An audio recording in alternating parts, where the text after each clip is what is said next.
The night Ethan Cole broke down that warehouse door, he thought he'd found a corpse. Instead, he found the woman who would destroy his life or save it.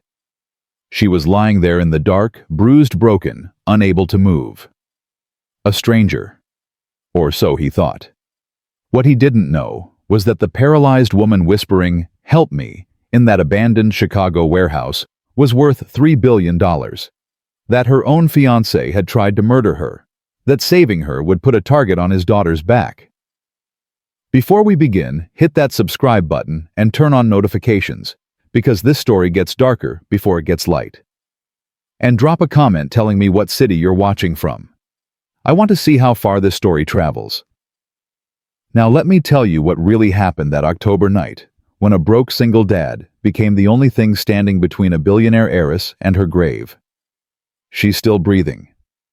That's what Ethan told himself when he found her, because if she wasn't breathing, he'd have to call the cops, and calling the cops meant questions he couldn't answer about why he was in the restricted wing of a condemned warehouse at 2 a.m.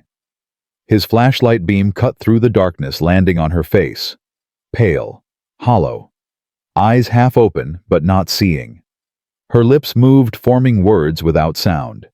Ethan dropped to his knees beside her. Ma'am, can you hear me?"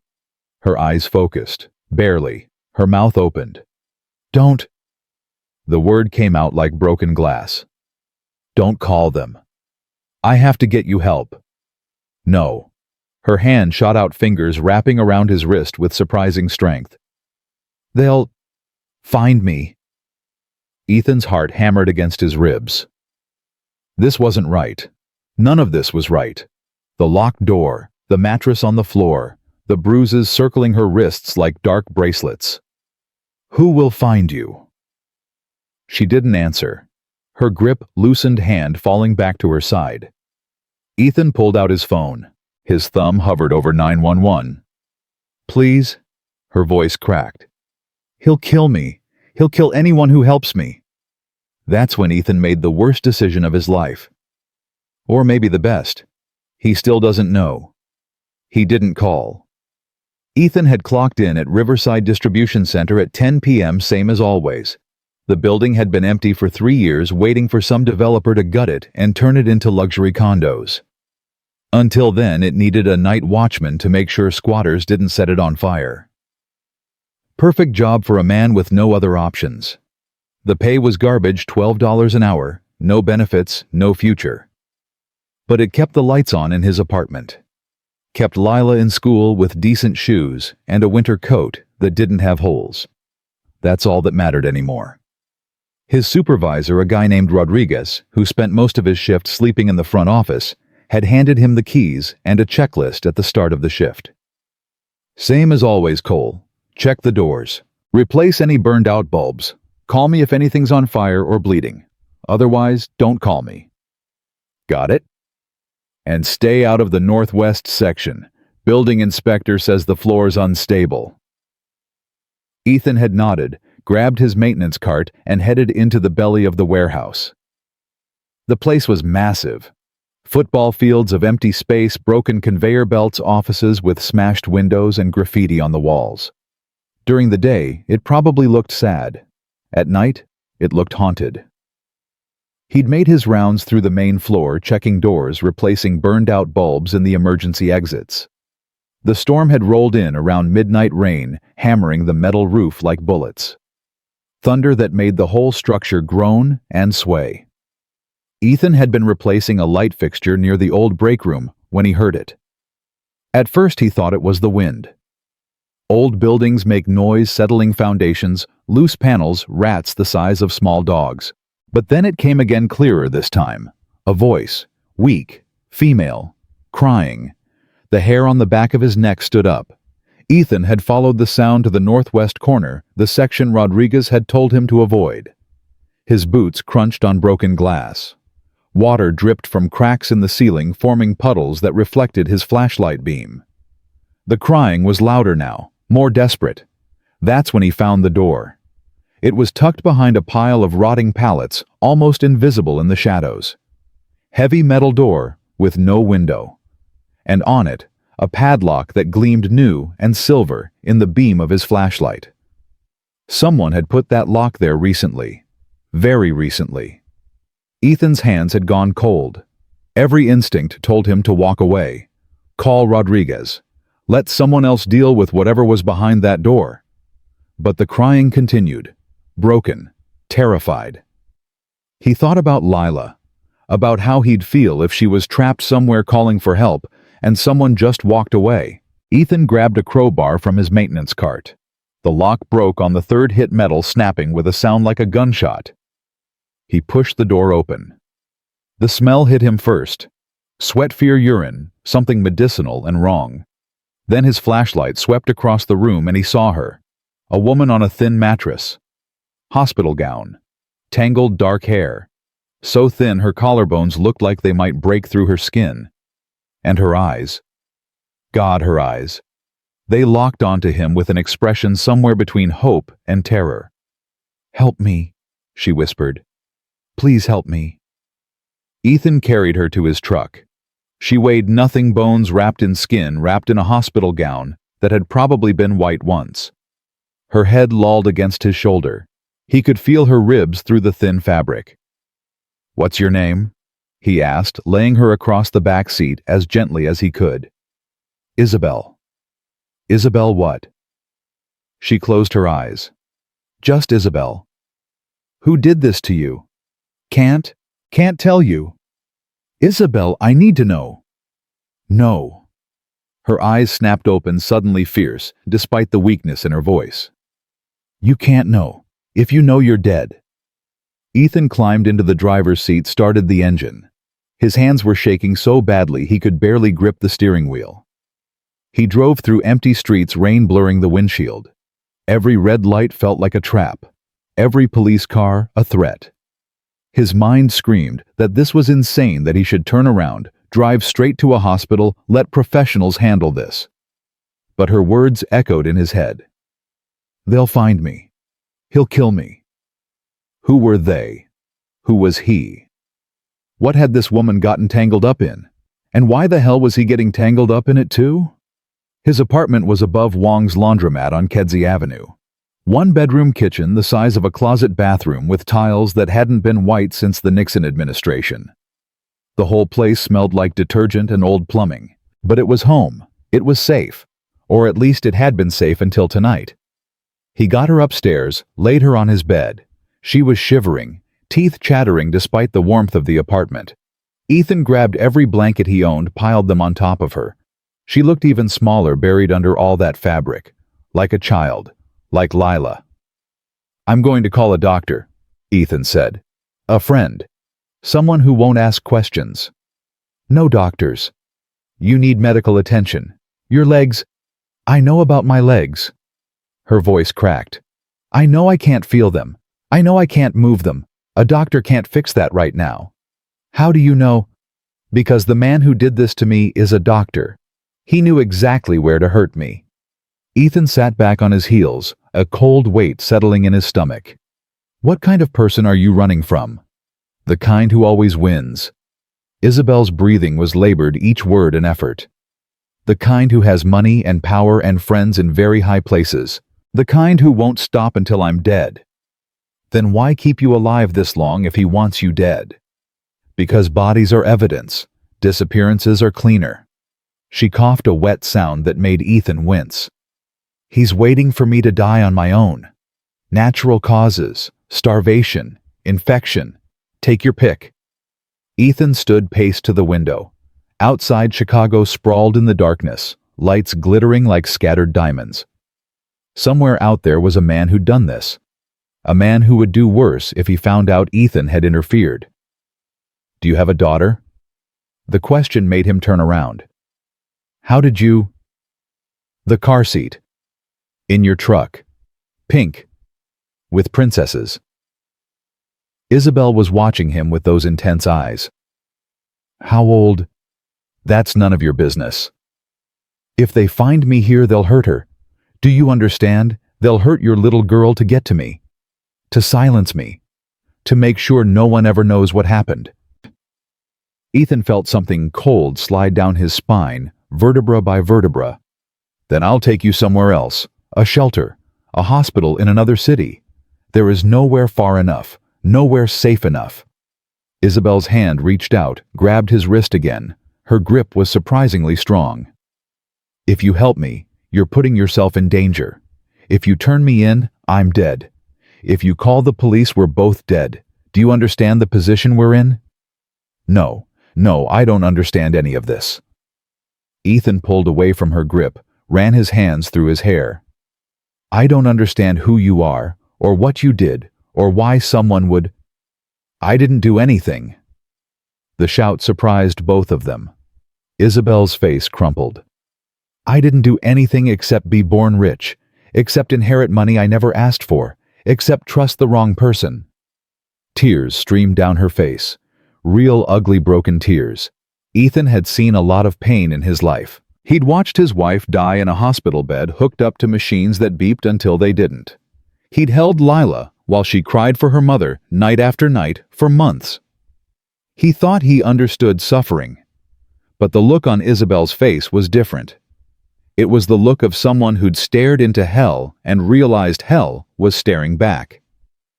Please, she whispered, just for tonight. Let me stay tonight. Tomorrow I'll figure something out. Tomorrow I'll leave. Just don't make me go back there. Don't make me die in that room alone. Ethan wanted to say no, wanted to protect himself and Lila from whatever nightmare this woman had dragged into his life. But he'd spent 3 years raising his daughter alone, teaching her to be kind, to help people who needed help, to stand up when everyone else sat down. How could he look Lila in the eye tomorrow if he threw a dying woman back into the dark? One night, he said finally. You can stay one night, but tomorrow we figure this out. We go to the police or the FBI or whoever handles this kind of thing. Isabelle nodded, but they both knew she was lying. She'd already passed out again, body finally giving in to exhaustion. Ethan stood there for a long moment watching her breathe. In and out. In and out. Each breath a small miracle considering what she'd been through. Then he grabbed a pillow and a thin blanket and headed for the couch. He didn't sleep. Couldn't sleep. Every sound made him jump. Every car passing on the street outside made him think they'd found her already. That men were coming up the stairs. That everything was about to fall apart. Around 5 in the morning, he got up and checked on her. Still breathing. Still unconscious. Her face looked younger in sleep, less haunted. She couldn't have been more than 30. Who was she really? And why did looking at her make him feel like he was standing at the edge of a cliff? Lila noticed immediately. Daddy, why is there a lady in your bed? Ethan was making breakfast scrambled eggs toast the usual. He'd spent the night on the couch sleeping in 20-minute intervals, jumping at every sound. His body ached. His head pounded. He'd called in sick to work for the first time in 2 years. She's sick, baby. She needed a place to stay. Lila was 9 years old, gap-toothed, with her mother's dark eyes and his stubborn chin. She wore her school uniform plaid skirt, white shirt, navy cardigan, and had her backpack already slung over one shoulder.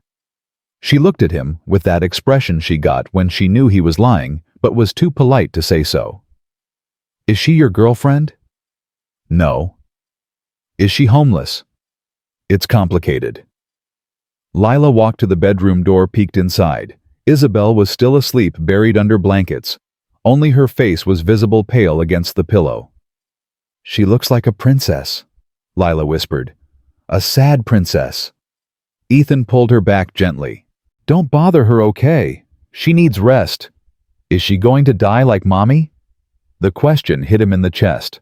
Lila asked it so casually, like she was asking about the weather. That's what 3 years of grief counseling got you, a child who could talk about death without flinching. No, baby, she's not going to die. Promise. Ethan wanted to promise, wanted to tell his daughter that everything would be okay, that the world was safe, that bad things didn't happen to good people, but he'd learned the hard way that those were lies. I'm going to do everything I can to help her, he said instead. That's the best promise I can make. Lila nodded, satisfied. Can I bring her breakfast? He should have said no. should have kept Lila as far from this mess as possible. But his daughter had her mother's heart too big, too kind, too quick to love broken things. And maybe in some way, Ethan couldn't explain he needed Lila's kindness right now. Needed to believe that helping people still mattered. Okay. But then school. No arguing. Lila carried a tray to the bedroom like she was handling the crown jewels. Scrambled eggs toast orange juice in a plastic cup. She'd even folded a napkin into a triangle. Ethan watched from the doorway as she set it on the nightstand. "Hi," Lila whispered. "I'm Lila. I brought you eggs." Isabelle's eyes opened slowly. For a moment she looked confused, like she couldn't remember where she was or how she got there. Then her gaze landed on Lila, and something shifted in her expression. Warmth. Real warmth, maybe the first genuine emotion Ethan had seen from her. "Thank you, Lila," Isabelle said softly. "That's very kind. Are you sick?" "Very sick. My mom was sick too. She died." Lila said it matter-of-factly the way kids do when they've processed grief in their own strange way. She had a thing in her brain that popped. Daddy says it was an aneurysm. She was folding laundry and then she just fell down. The ambulance came, but they couldn't fix her. Isabelle's eyes filled with tears. "I'm so sorry." "It's okay. Daddy says we're okay because we have each other. And he says crying helps the sad get out, so you can cry if you need to." A tear rolled down Isabelle's cheek, then another. Lila climbed onto the bed. Ethan started to object, but stopped himself and patted Isabelle's hand with the same gentle touch she used with wounded birds and stray cats. "It's okay," Lila said again. "You're safe here. Daddy helps people. That's his job." Ethan felt his throat tighten, out of the mouths of babes. "Lila, we need to get you ready for school," he managed. His daughter hopped off the bed, gave Isabelle one more smile, and skipped out of the room. Isabelle caught his arm as he turned to follow. "Thank you for not turning me in." "Don't thank me yet. I still don't know what I've gotten myself into." "You've gotten into something that could get you killed. That's what you need to know." She held his gaze. "I won't blame you if you change your mind, if you want me gone. Just give me today. Let me get strong enough to leave on my own." "Can you leave on your own?" "Your legs will work or won't work. Either way, I can't stay here and put you and your daughter in danger." Ethan wanted to argue, wanted to point out that she could barely sit up, let alone walk. But he could see the determination in her eyes. She'd crawl out of here if she had to. "One more day," he said. "Then we figure out a real plan." After he dropped Lila at school, Ethan drove back to the warehouse. He needed to see the room again. Needed to understand what he'd stumbled into. The building looked different in daylight, less menacing, more pathetic. Just an old structure waiting to be torn down and replaced with something shiny and new. Rodriguez was asleep in the front office, snoring with his feet up on the desk. Ethan walked to the northwest section, to the room where he'd found Isabelle. The door was still open, the broken padlock on the ground where he'd dropped it. Inside the mattress remained, along with empty water bottles, medical supplies, a bucket that he didn't want to think too hard about. Someone had been keeping her alive, barely alive, but alive. Why? Ethan pulled out his phone, started taking pictures. The room, the supplies, everything. He didn't know what he'd do with the evidence, but he needed something. Some proof that this was real, that he wasn't losing his mind. That's when he saw it. A prescription bottle half hidden under the mattress. He picked it up, read the label. Diazepam, 10 mg. Patient Isabelle Grant. Prescribing physician Dr. Marcus Hale. The name meant nothing to him, but the patient name made his blood run cold. Isabelle Grant. He pulled out his phone, typed the name into Google. The first result made him drop the phone. Billionaire heiress Isabelle Grant. Missing for 5 weeks. Father offers $10 million reward. The photo showed a woman in a designer gown at some charity gala, smiling at the camera, with perfect teeth and perfect hair. She looked healthy, happy, completely different from the broken woman in his bed. But the eyes were the same, those intense, intelligent eyes. Ethan scrolled through article after article. Isabelle Grant, daughter of tech mogul Richard Grant, heiress to a fortune worth billions. Disappeared 5 weeks ago after leaving her office. No trace, no leads. Police suspected foul play but had no evidence. Her father was offering $10 million for information leading to her whereabouts. $10 million. Ethan's hands were shaking. That money could change his life, could pay for Lila's college, could buy them a real house with a yard, could mean never worrying about rent or food, or whether he could afford to take his daughter to the doctor. All he had to do was make one phone call. But then he thought about Isabelle's face last night. The terror in her eyes when she begged him not to call anyone. The way she'd said, "He'll kill me." If someone had done this to Isabelle, Grant, someone with enough power to make a billionaire's daughter disappear, then that person wouldn't hesitate to tie up loose ends. And Ethan was now a very loose end. He picked up the prescription bottle, pocketed it, and left the warehouse. He had a lot of questions for Isabelle Grant, and he had a feeling he wasn't going to like any of the answers. When Ethan got back to the apartment, Isabelle was sitting up on the couch.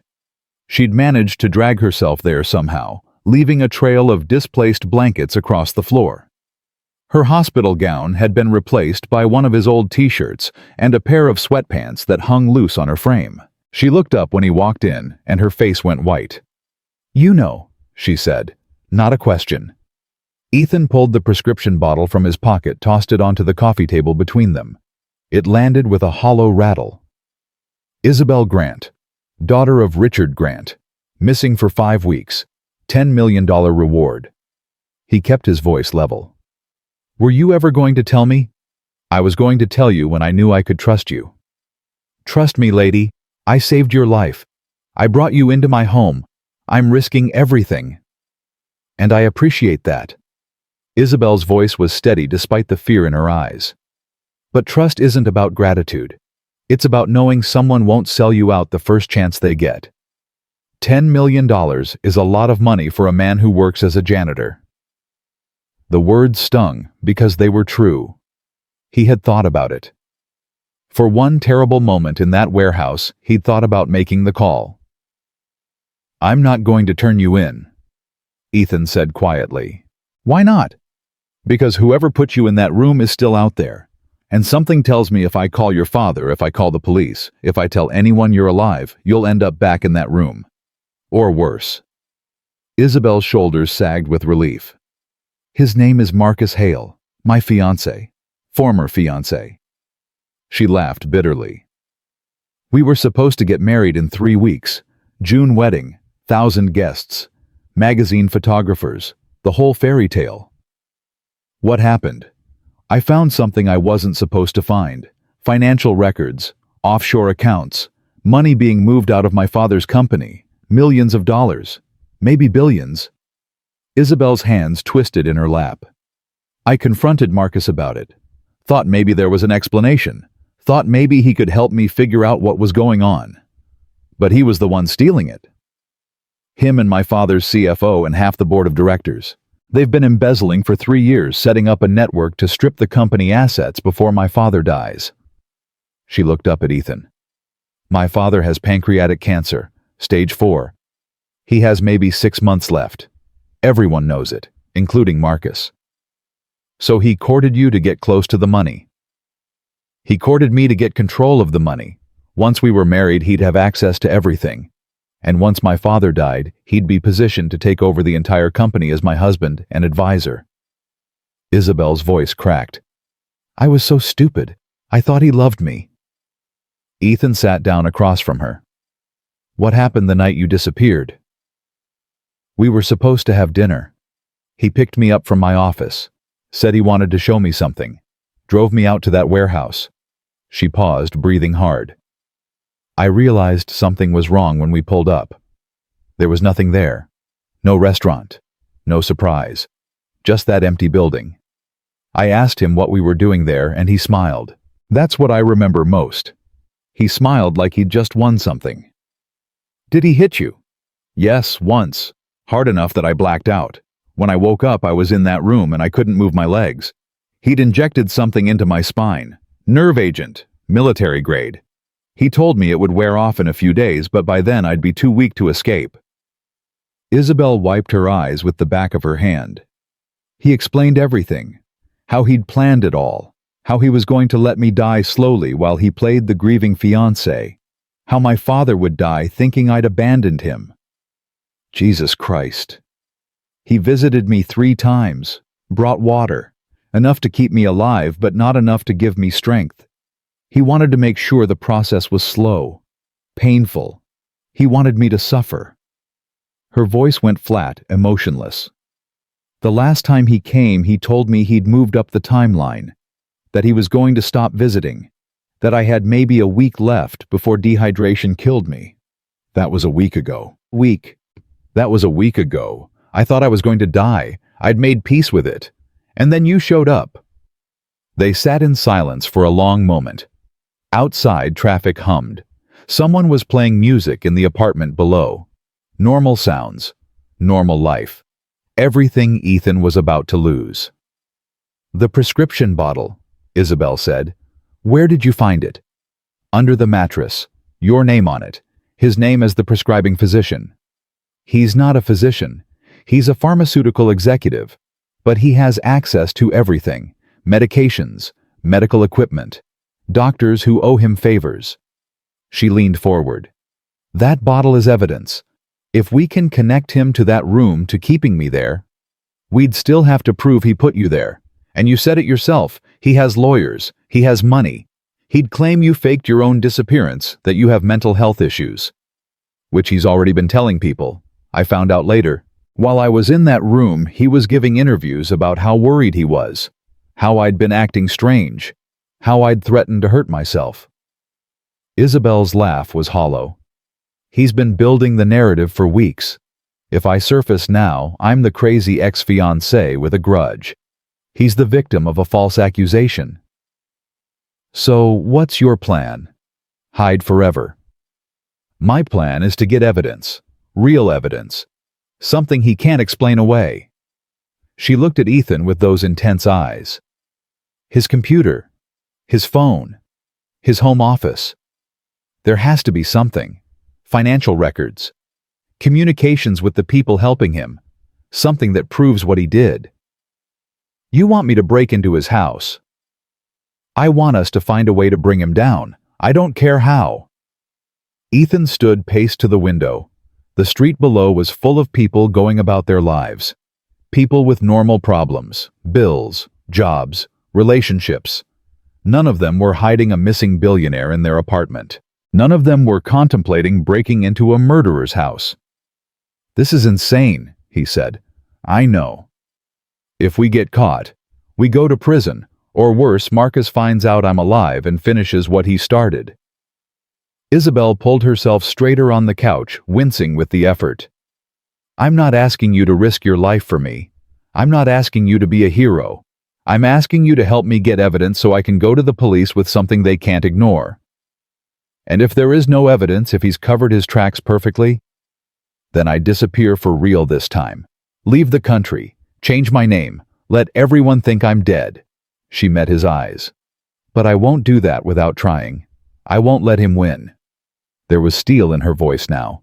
The same steel that had probably built her family's empire. The same steel that had kept her alive in that warehouse for 5 weeks. Ethan recognized it because he'd heard it in his own voice the day his wife died. When the doctor said there was nothing they could do, when they suggested he say goodbye, when they told him to let her go. He'd refused, fought, made them try everything until there was truly nothing left to try. It hadn't saved her, but it had meant something that he'd fought. "All right," he said. "Tell me everything you know about Marcus Hale, where he lives, his routines, his security, everything." Isabelle's eyes widened. "You'll help me. I'll help you get evidence, that's all. We get proof, we go to the police, and you handle the rest. Deal?" "Deal." She held out her hand. Ethan shook it, feeling like he was signing a contract with the devil. But maybe the devil was the only one who could fight monsters. Over the next 3 hours, Isabelle told him everything. Marcus lived in a penthouse in the Gold Coast. State-of-the-art security. Doorman, cameras, the works. He kept regular hours left for the office at 7 every morning, came home around 8 at night. Worked out at an exclusive gym on Michigan Avenue. Had dinner with business associates at least 3 times a week. He's methodical, Isabelle said. Everything in his life is planned, scheduled. He doesn't do spontaneous. Which means breaking into his place during the day is suicide. But his office might be easier. My father's building. I know the security protocols. I know which cameras cover which angles. You can't go there. Someone will recognize you. Not if I'm in a wheelchair. Not if I'm wearing sunglasses and a wig. Not if you're pushing me through the lobby like I'm just another patient visiting the medical research division. Ethan stared at her. You're serious? My father's company does medical research. They have patients in and out of that building every day for clinical trials. We'd blend right in. Isabelle's mind was working fast now, planning, strategizing. Marcus's office is on the 42nd floor, executive level. His secretary leaves for lunch at noon. We'd have a 30-minute window. To do what his computer will be password protected, his files locked. We can't just walk in and start snooping. I know his passwords, all of them. He used the same base code for everything and just changed the numbers. She smiled grimly. He thought he was being careful, but I watched him type them enough times. This is insane. You've said that already. Because it keeps being true. Ethan ran his hands through his hair. We're talking about breaking into a corporate office in broad daylight. If we get caught, we won't get caught. Not if we're smart about it. And your legs. You can barely sit up. How are you going to? I'll manage. I'll do whatever it takes. Isabelle's jaw was set. My father is dying. Marcus is stealing everything he built. I'm not going to sit here and let it happen. Ethan wanted to argue, wanted to find a safer way, but he could see in her eyes that she'd do this with or without him. And if she tried it alone, she'd fail. Or worse. We need supplies, he said finally. A wheelchair, a wig, fake ID, and we need to move fast. The longer you're here, the more danger we're in. Tomorrow, Isabelle said. We do it tomorrow. That's not enough time to plan. Tomorrow, Marcus has a board meeting that runs from 9 to 2. His secretary mentioned it last month, said it was going to be a long one. It's our best window. Ethan closed his eyes. This was happening. Really happening. I need to pick up Lila from school, he said. We'll talk more tonight. Figure out details. But Isabelle, he looked at her hard. If this goes wrong, if we get caught, you tell them I kidnapped you. You tell them I found you and held you hostage. You understand? I won't do that. You will, because Lila needs a parent. She's already lost her mother. She's not losing me too. His voice was firm. That's the condition. We do this my way or not at all. Isabelle nodded slowly. Okay, your way. Ethan grabbed his keys, headed for the door. Halfway there, he stopped. Why me? He asked. Out of everyone in this city, why did you trust me? Isabelle was quiet for a moment. Then she said, because when you found me in that room, you didn't look at me like I was a prize or a problem. You looked at me like I was a person, like I mattered. She smiled sadly. That's rarer than you think, especially in my world. Ethan left without responding. He didn't trust himself to speak. The drive to Lila's school was automatic muscle memory taking over while his brain spun in circles. He was really going to do this. Break into Grant Technologies. Help a missing billionaire steal evidence from her would-be killer. Risk everything.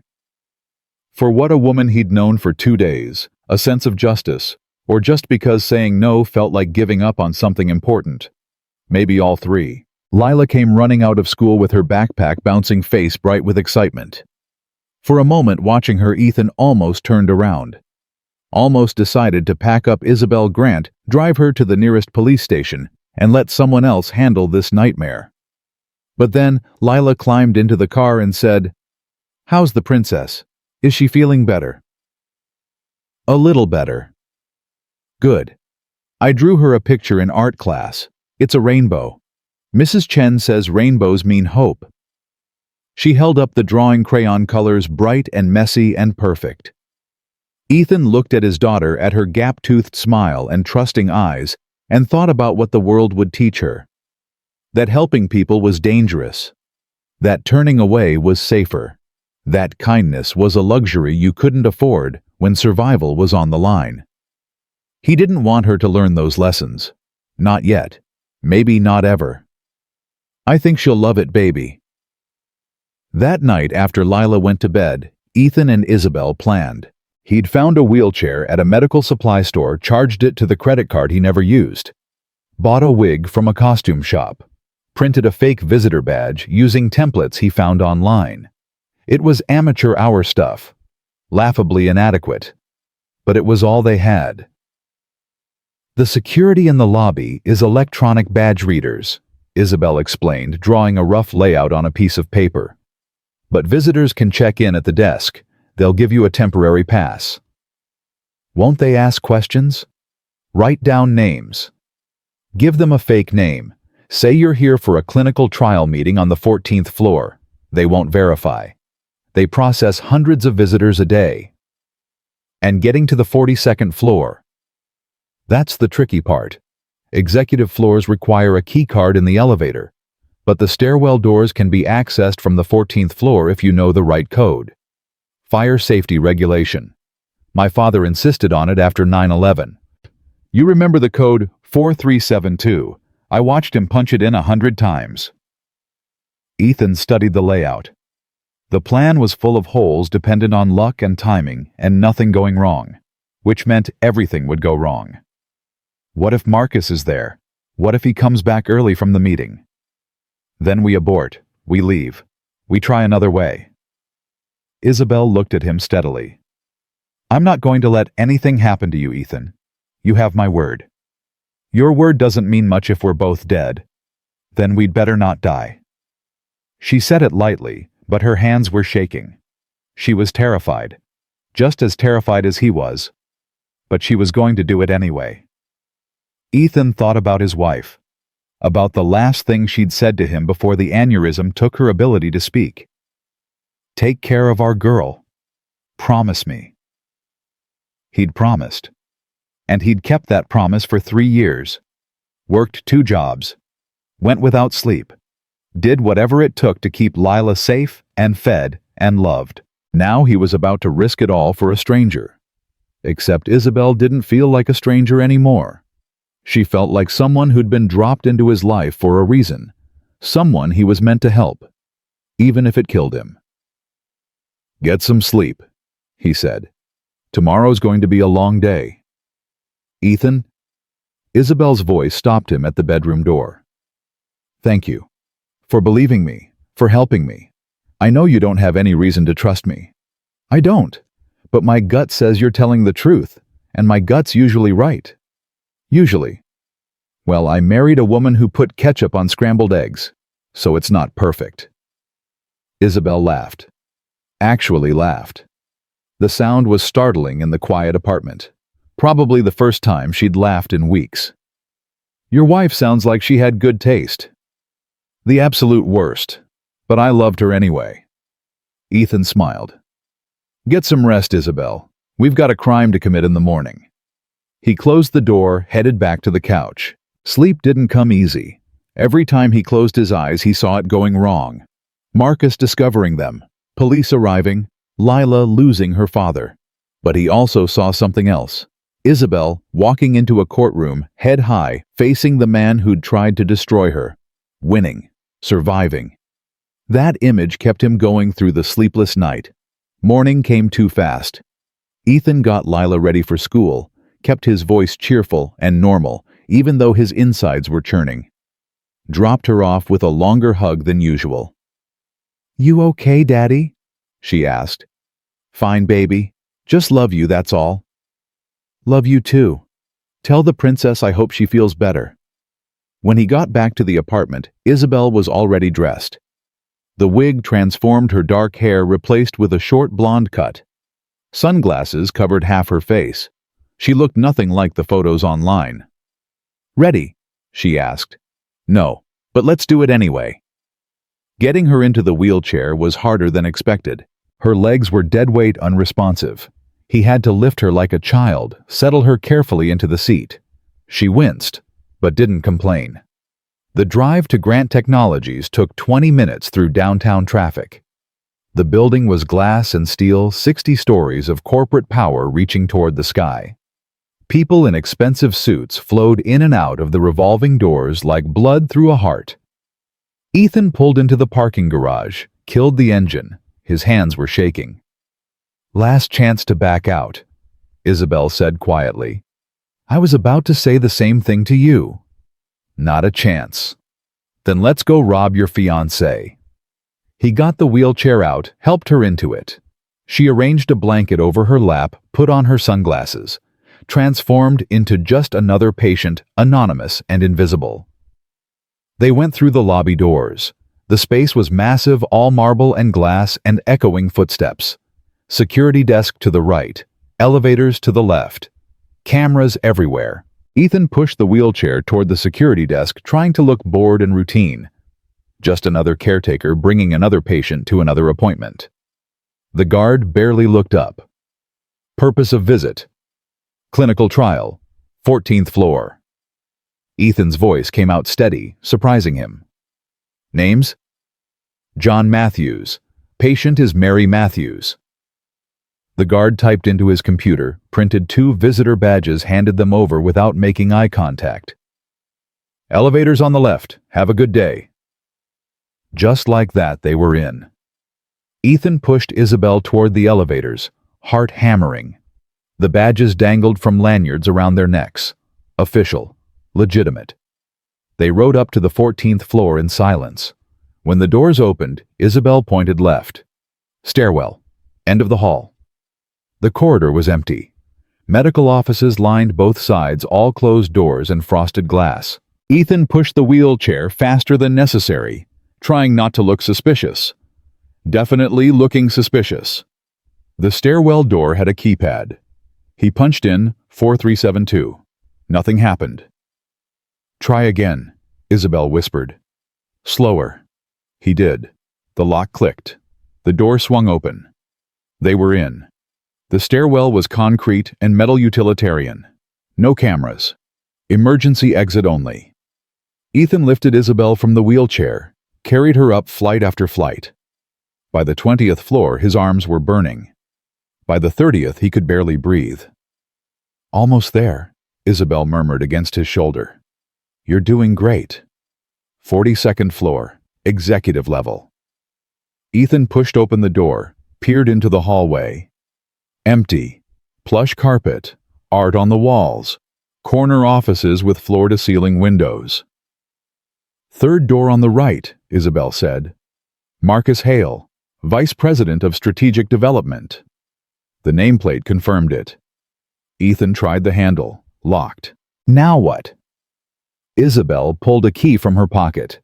"I never gave this back. Didn't think I'd need it again." She handed it to him. Ironic, isn't it? The key turned smoothly. The door opened into an office that screamed money. Leather furniture, mahogany desk, view of Lake Michigan stretching to the horizon, and on the desk, a computer. Ethan set Isabelle down in the executive chair. She immediately started typing, fingers flying across the keyboard. "Password," he asked. "Grant 2024. He uses my last name. Twisted right." Her face was intense with concentration. "I'm in, looking for financial records, offshore accounts, anything that connects him to the embezzlement." Ethan stood by the door, watching the hallway through the narrow window. Every footstep made him jump. Every voice made his heart stop. "How long?" he whispered. 5 minutes, maybe 10. There's a lot of files." 5 minutes felt like 5 hours. Ethan counted heartbeats, counted breaths, counted all the ways this could go catastrophically wrong. "Got something," Isabelle said. Bank records, Cayman Islands, transfers totaling $800 million over 3 years. She was downloading files onto a USB drive. Emails between Marcus and the CFO. They're talking about accelerating the timeline after my father's diagnosis. Jesus, they knew he was dying, and they... The elevator dinged. Ethan's blood turned to ice. Footsteps in the hallway. Multiple people. Coming closer. "Isabelle," he hissed. "Almost done. Just need... now. We need to leave now." Voices outside. Getting louder. One of them was male, smooth, confident. One of them was Marcus. Isabelle's hands froze on the keyboard. Her face went dead white. "The USB," Ethan said. "Grab it. We're going." She yanked the drive out, shoved it in her pocket. Ethan scooped her up, headed for the door, then stopped. They'd come through that door. Marcus would see them the second they stepped into the hall. "Window!" Isabelle gasped. "Fire escape!" There was no fire escape. They were 42 stories up. But Ethan ran to the window anyway, looked down. There was a maintenance ledge about 3 feet below, running the length of the building. Narrow. Terrifying. But possible. The voices were right outside the door now. "I'm telling you, the quarterly reports are solid. We're on track for..." The door handle turned. Ethan threw open the window, climbed onto the ledge, pulled Isabelle through after him. The wind hit them like a fist. Lake Michigan stretched below, impossibly far down. He pressed against the glass, holding Isabelle against his chest. Both of them frozen. Through the window, they watched Marcus enter his office. He was on his phone laughing at something. He walked to his desk, sat down in the chair Isabelle had just vacated. His hand went to his mouse. The screen was still on, still showing the files she'd been accessing. Marcus stopped laughing. His expression changed, went cold and sharp and dangerous. He stood up slowly, looked around the office. His eyes swept right past the window, past the ledge where they were standing, separated from him by nothing but a pane of glass and a 42-story drop. Then he pulled out his phone and made a call. Ethan couldn't hear what he was saying, but he watched Marcus's mouth form words, watched his free hand clench into a fist. Whatever he was saying, it wasn't good. They needed to move, needed to get off this ledge before someone looked out another window and saw them. But moving meant making noise, meant risking Marcus hearing them. Isabelle's fingers dug into Ethan's shirt. She was shaking, not from fear, from rage. Through the glass, Marcus sat back down at his computer, typing rapidly, probably checking what had been accessed, what had been copied. He'd know someone was onto him. He'd know someone had his files. But he wouldn't know who. Not yet. Ethan started moving along the ledge, slow and careful, keeping Isabelle pressed against the building. 1 foot, then another. Don't look down. Don't think about falling. 5 feet. 10. 20. They reached the next window. An empty conference room. Ethan tried the latch. Locked. Further down the ledge. Ethan's arms were screaming. Isabelle was dead weight, completely dependent on his grip. Another window. Another locked room. Behind them, Marcus stood up again, walked to his window, looked out at the city. Ethan froze. If Marcus turned his head even slightly, if he looked along the building instead of down at the street, Marcus's phone rang. He answered it, turned away from the window, walked back to his desk. Ethan kept moving. Finally, at the far end of the building, they found an unlocked window. A bathroom. Ethan half fell through it, landing hard on the tile floor, with Isabelle on top of him. They lay there for a moment, both breathing hard, both alive. "That was stupid," Isabelle gasped. "That was your plan." "I didn't say it was a good plan." Despite everything, Ethan laughed. Quiet, desperate laughter that bordered on hysteria. They'd done it. They'd actually done it. They had the evidence. They had the proof. Now they just had to survive long enough to use it. Getting out of the building was easier than getting in, mostly because Ethan stopped caring about looking normal. He carried Isabelle through the bathroom door, found a service elevator at the end of the hall, and rode down to the parking garage without seeing another soul. His arms felt like they might fall off. His heart was beating so hard he thought it might explode. They made it to the truck. Ethan set Isabelle in the passenger seat, slammed the door, got behind the wheel. His hands were shaking so badly he could barely get the key in the ignition. "Drive," Isabelle said. "Just drive." He drove. Out of the garage, into traffic, away from Grant Technologies and Marcus Hale and the 42nd floor where they'd just committed corporate espionage. Neither of them spoke for 10 blocks. 15. 20. Finally, Ethan pulled into a McDonald's parking lot and killed the engine. "We need to go to the police," he said. "Right now, with that USB drive. We have evidence. We have proof. We end this." "We can't." "Like hell we can't. Isabelle, he knows someone was in his office. He's going to check the security footage. He's going to see us in the lobby. We're out of time." The lobby footage shows John and Mary Matthews. Fake names. My face was covered, and we never took the elevator to his floor. Isabelle pulled the USB drive from her pocket, held it up. "This is everything. Bank records, emails, proof of embezzlement. But if we go to the police now, Marcus will destroy everything else. He'll wipe servers. He'll disappear witnesses. He has the resources to make all of this go away." "Then what's your plan? Wait until he finds us. Wait until he figures out it was you." "My plan is to make copies, multiple copies, send them to journalists, federal prosecutors, the SEC. Make it so public that he can't bury it." Isabelle's voice was steady now, focused. "And then I go to my father. I tell him everything. I let him see what Marcus has done, what he tried to do to me. Your father thinks you're dead. Then I come back from the dead." Ethan laughed without humor. "You make it sound simple. It's not simple. It's terrifying. But it's the only way to make sure Marcus doesn't win." She looked at him. "I need one more day, 24 hours to make copies, to reach out to the right people, to set everything in motion. Then I'll walk into my father's office and blow Marcus's world apart. Can you give me one more day?"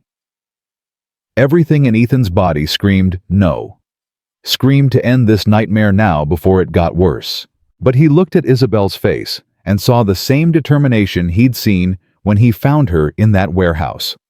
The same steel that had kept her alive for 5 weeks. "One day," he said, "but we're not going back to my apartment. Marcus might not know who we are yet, but he will.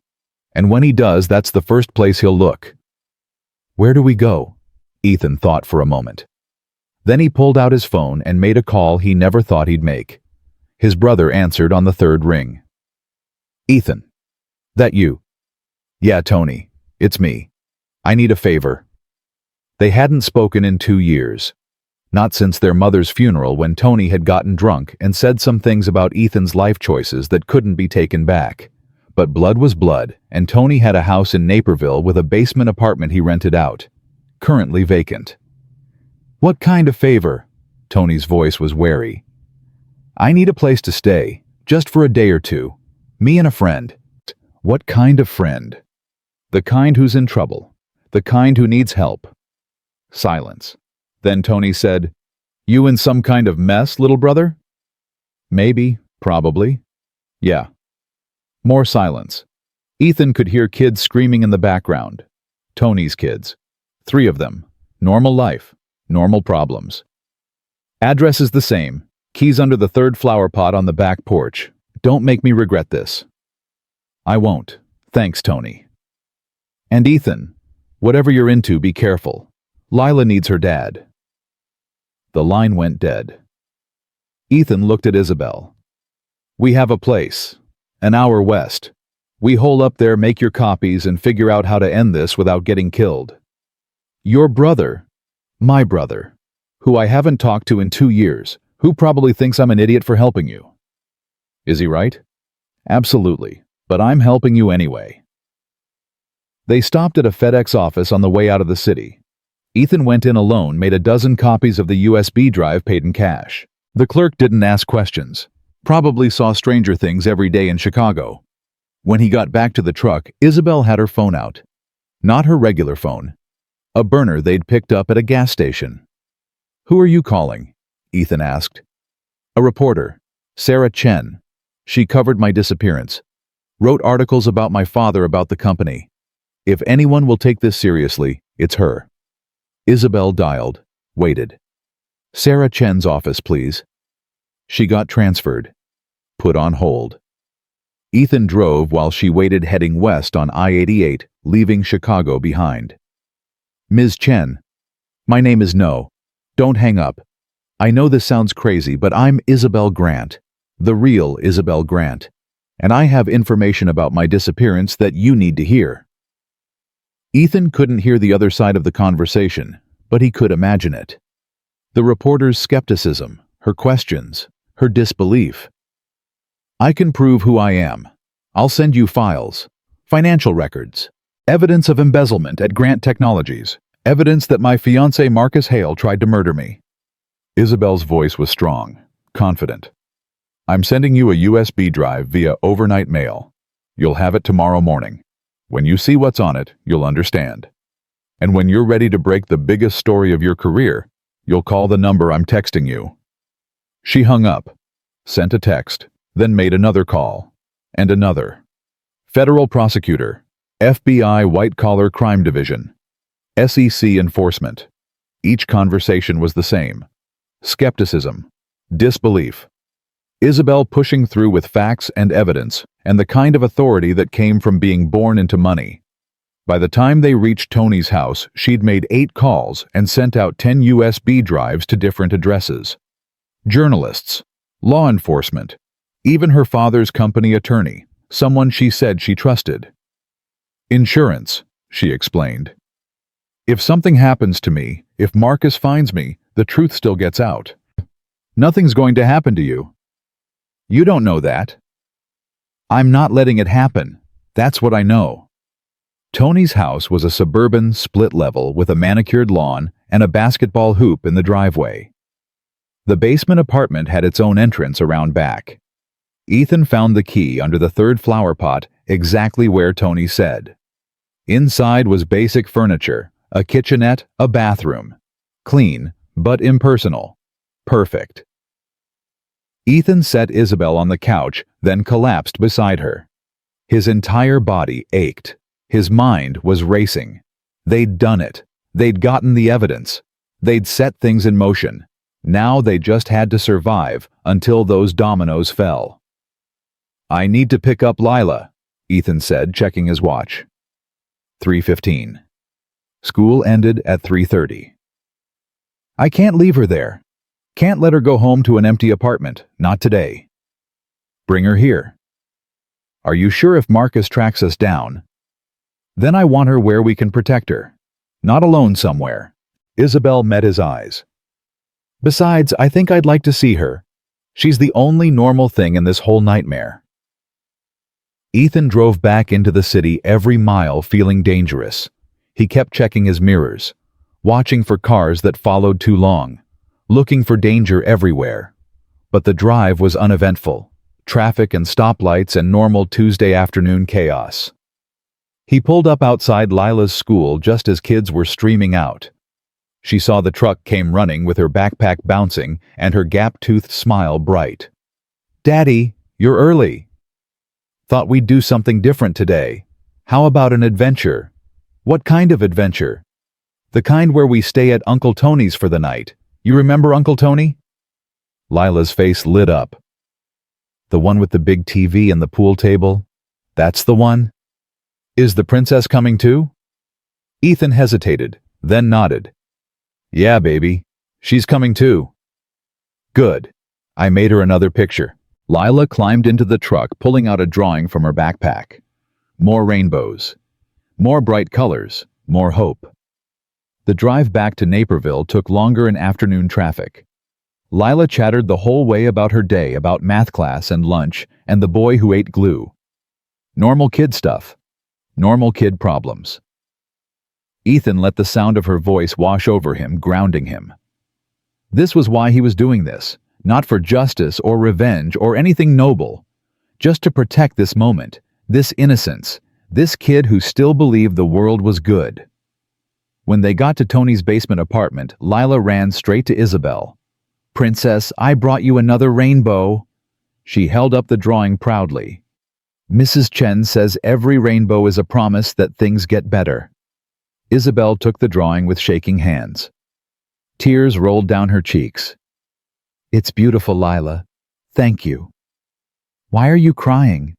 Are you sad?" "No, sweetheart. I'm happy. Sometimes people cry when they're happy too." Lila considered this. Then she climbed onto the couch next to Isabelle and leaned against her shoulder. "It's okay. Daddy cries sometimes too. He thinks I don't see, but I do. He cries in the shower and in the car, and sometimes when he's tucking me in. But he always feels better after." Ethan felt his throat close up. Kid saw everything, remembered everything. "Your dad is a good man," Isabelle said softly. "The best man. That's what Mommy used to say. She said Daddy was the best man in the whole world and I was lucky to have him." Lila looked up at Isabelle with those big dark eyes. "Do you have a daddy?" "I do. I haven't seen him in a long time, but I'm going to see him soon." "Is he nice?" "He's the best man in the whole world, just like yours." Ethan turned away, busied himself with unpacking the few things they'd brought. He couldn't watch this.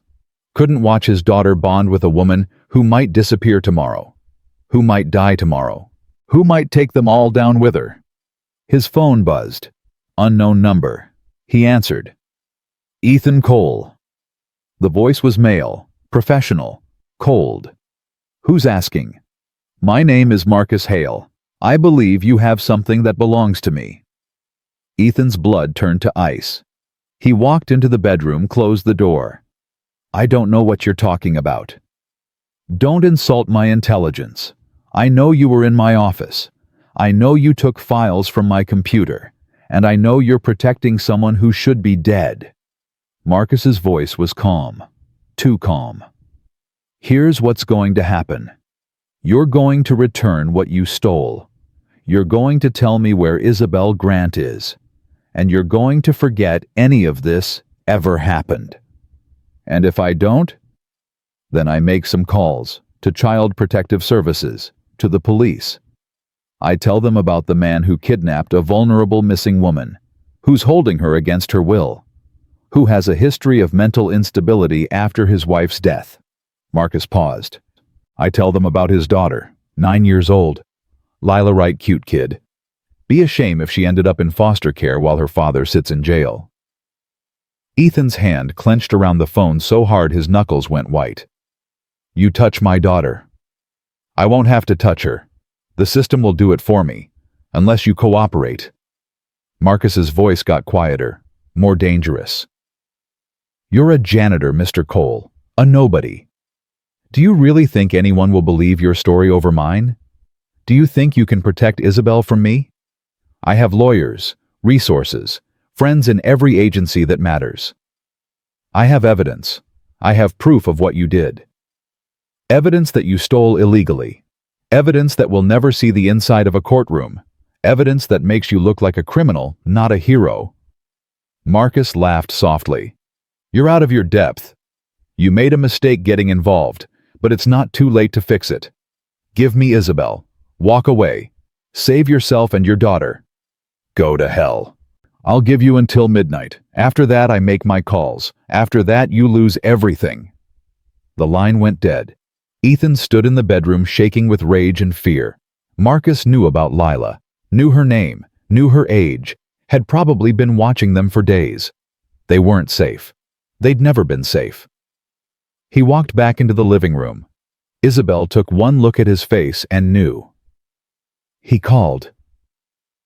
He knows. About you. About me. About Lila. He's threatening to take her away, to put me in jail, to bury us both. Ethan's voice was hollow. He gave me until midnight to hand you over. Lila looked up from her drawing. Daddy, what's wrong? Nothing, baby. Everything's fine. But Lila was 9, not stupid. She looked between Ethan and Isabelle, reading the room the way kids do. "You're scared," she said. "A little bit, yeah. Is someone trying to hurt the princess?" Ethan knelt down in front of his daughter. "Lila, I need you to listen to me very carefully. The person who hurt Isabelle is looking for her. He's a bad man, a very bad man, and he might try to hurt us too. But I'm not going to let that happen. Do you understand? Are we in danger? Maybe. I don't know yet." Lila processed this. Then she said, "In my storybook, when the princess is in danger, the knight protects her. Are you the knight, Daddy?" "I guess I am." "Then you'll win. Knights always win." If only life were that simple. Isabelle spoke up. "Ethan, I'll go. I'll call Marcus. I'll meet him. I'll end this." "Absolutely not. He's right about one thing. You're out of your depth. This isn't your fight. You have a daughter to protect. I won't let you lose her because of me. And I won't let you walk into a trap. Marcus will kill you. You know that." "Maybe. But at least you and Lila will be safe." "No." Ethan's voice was firm. "We stick to the plan. We go public tomorrow. We get your story out. We make it so big that Marcus can't bury it. Can't bury you." "And what happens tonight? What happens when midnight comes and Marcus makes his calls? Then we deal with it, together." Isabelle shook her head. "You don't understand what he's capable of. The resources he has. The people he controls. He owns judges, police officers, social workers. He'll make good on his threats. Let him try. I'm not giving you up. End of discussion." They stared at each other. Two stubborn people who'd both lost too much to back down now. Finally, Isabelle said, "Then we need to move faster.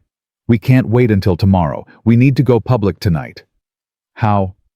"Live television, a press conference, something he can't stop or control." Isabelle pulled out her burner phone again. "Sarah Chen, the reporter. She works for Channel 7. If I offer her an exclusive, if I promise to tell my story live, she'll run it. She has to. They'll want to verify it's really you.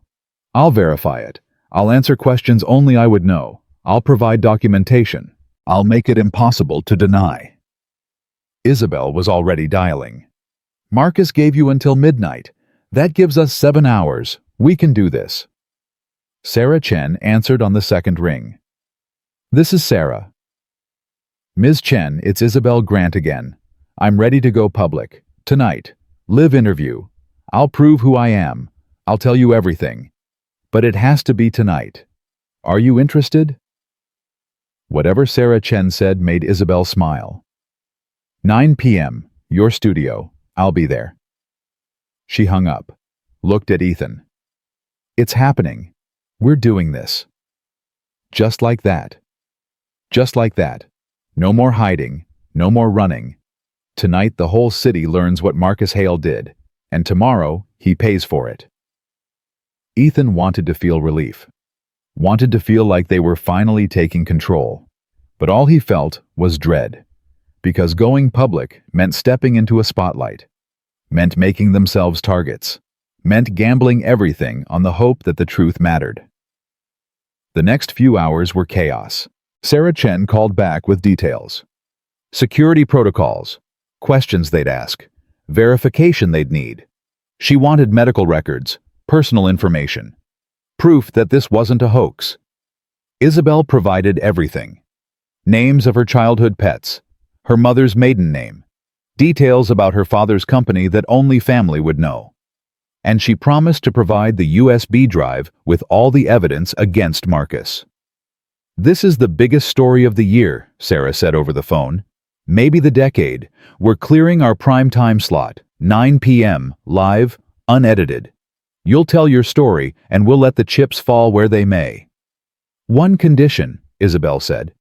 "The man who saved me, Ethan Cole. He stays anonymous. No names, no pictures. You protect him and his daughter." "Agreed. See you at 9." At 7:30, Ethan called Tony. "I need you to pick up Lila. Take her to your house. Keep her safe tonight." "What's going on, Ethan?" "I can't explain right now, but please, Tony. I need you to do this for me." "You're scaring me, little brother." "Good. Be scared. Be careful. And whatever happens, whatever you hear on the news tonight, keep Lila safe. Don't let anyone take her. Not social services, not police, not anyone. Can you do that? Jesus Christ, Ethan, what have you gotten into?" "Promise me, Tony." "I promise. I'll protect her. But you better not get yourself killed." "I'll do my best." Tony arrived 20 minutes later. He looked at Ethan and Isabelle at the whole situation and shook his head. "You're an idiot." "Probably. But you're my idiot. Stay alive, okay?" "That's the plan."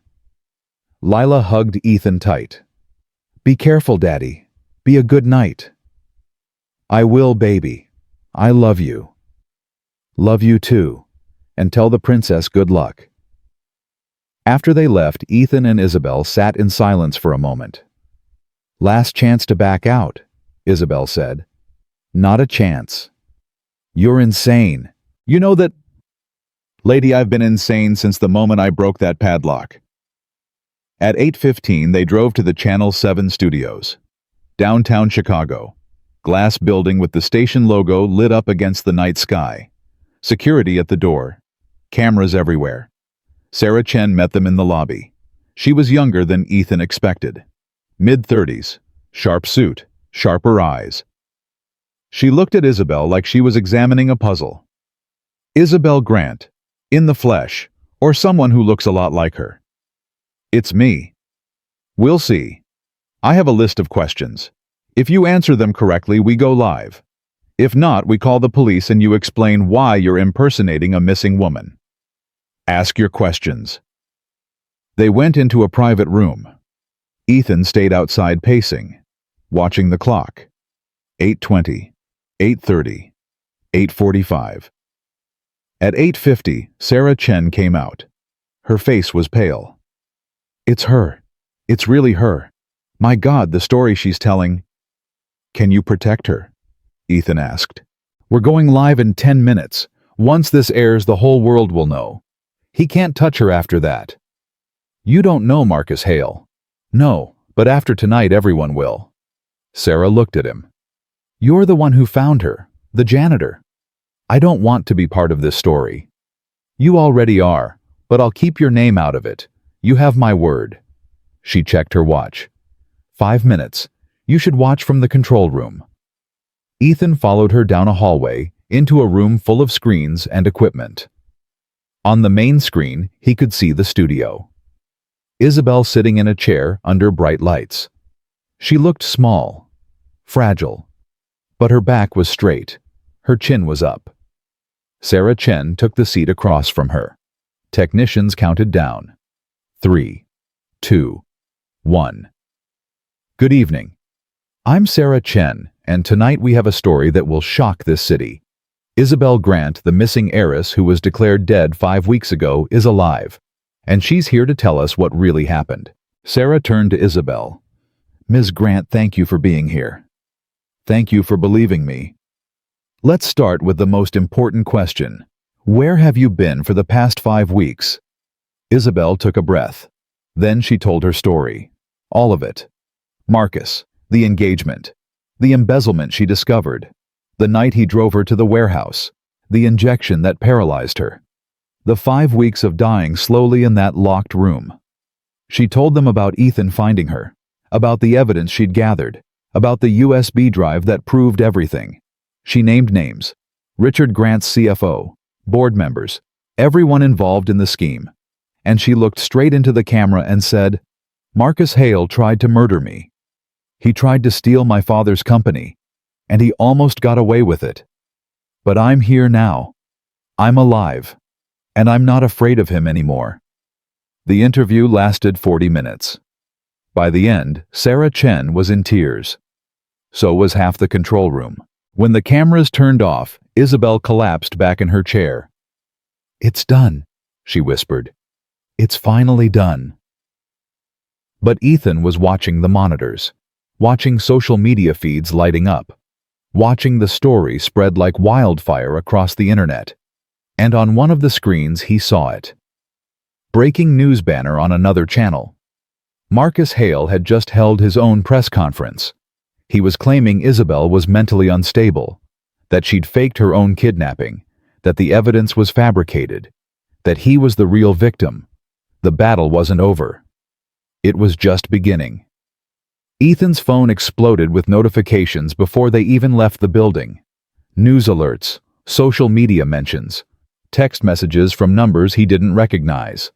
The story was everywhere, spreading faster than any of them had anticipated. Sarah Chen was fielding calls in the hallway, her voice rising with each conversation.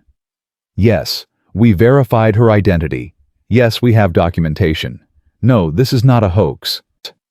Isabelle sat in the makeup chair where they'd prepared her for the interview, staring at her reflection, like she didn't recognize herself.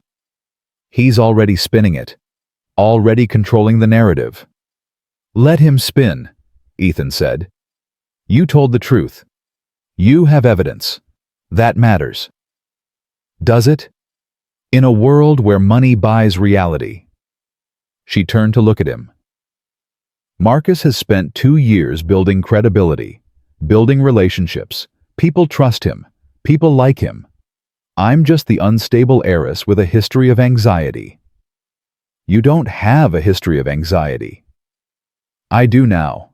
He'll have doctors lined up by morning, psychiatrists who'll testify I've been delusional for years, medical records that somehow appeared out of nowhere. Isabelle's voice was bitter. You don't understand how this works. Truth doesn't matter when the other side has infinite resources. Sarah Chen came back into the room, her face flushed with adrenaline. The FBI just called. They want to meet with you tonight. They're taking this seriously. Or they want to control the story before it gets bigger, Isabelle said. Either way, they want to talk. I told them midnight at the Federal Building. That gives us 2 hours to prepare. Sarah looked at Ethan. You should be there too. You're a witness. You found her. You saw the warehouse. I'm nobody. A janitor who stuck his nose where it didn't belong. You're the person who saved her life.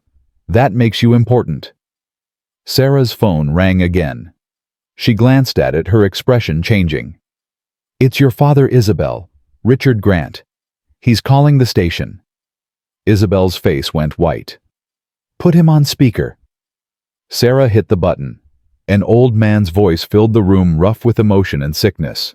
Is my daughter really alive? Tell me the truth. I need to hear it from her. Daddy. Isabelle's voice broke on the word. Daddy, it's me. I'm here. I'm alive. Silence. Then a sound that might have been a sob. Isabelle. My God. My Isabelle. Where are you? What happened? The news is saying. Everything I said on television is true. Marcus tried to kill me. He's been stealing from the company. I'm sending security right now. Tell me where you are and I'll have a team there in 10 minutes. No, I can't. Not yet. Marcus has people everywhere. I don't know who to trust. You can trust me. You can always trust me, sweetheart. Richard's voice was desperate. Please, I thought you were dead. I've been dying inside for 5 weeks thinking I'd lost you. Don't make me wait another minute. Isabelle looked at Ethan. He could see the war in her eyes, the need to see her father, the fear that it was a trap. The Federal Building, she said finally. Midnight. Meet me there. Bring whoever you need to feel safe. But Daddy, if Marcus is with you... Marcus is not with me. Marcus will never be near me again. Richard's voice turned hard. I trusted that man. I thought he loved you. If what you're saying is true, if he did this to you, I'll destroy him. I'll use every resource I have to make sure he pays. It's true, all of it, and I can prove it. Then we'll face him together, like we should have from the start. Richard coughed a wet sound that made Isabelle flinch. I'll see you at midnight, sweetheart. Don't be late. I don't have time to waste anymore. The line went dead. Isabelle sat there, tears streaming down her face. He believed me. He actually believed me. Of course he believed you. You're his daughter. You don't understand. My father he's practical, logical. He built an empire by not trusting anyone, but he believed me without question, without hesitation. She wiped her eyes.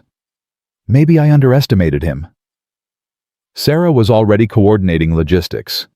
Security at the federal building, FBI presence, media blackout until after the meeting. She worked her phone like a conductor leading an orchestra. Ethan's phone rang. Tony, you want to explain to me why my daughter just saw her father on national television? Why she's crying and asking if you're going to jail? Why there are news vans driving past my house? They found you already. 3 of them, camped out on the street. Ethan, what the hell is going on? Keep Lila inside. Don't answer the door. Don't talk to anyone. I'll handle this.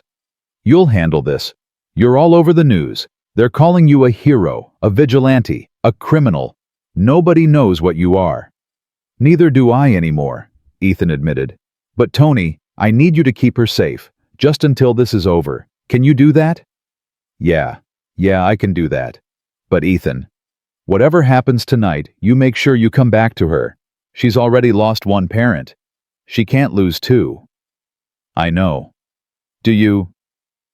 Because from where I'm standing, it looks like you're about to throw your life away for a woman you barely know. Maybe I am, but it's the right thing to do. The right thing doesn't always keep you alive, little brother. Tony hung up. Ethan looked at Isabelle. She was watching him with an expression he couldn't read. Your brother's right, she said. You should walk away. Take Lila and disappear. Let me handle this alone. We've had this conversation. And we're having it again.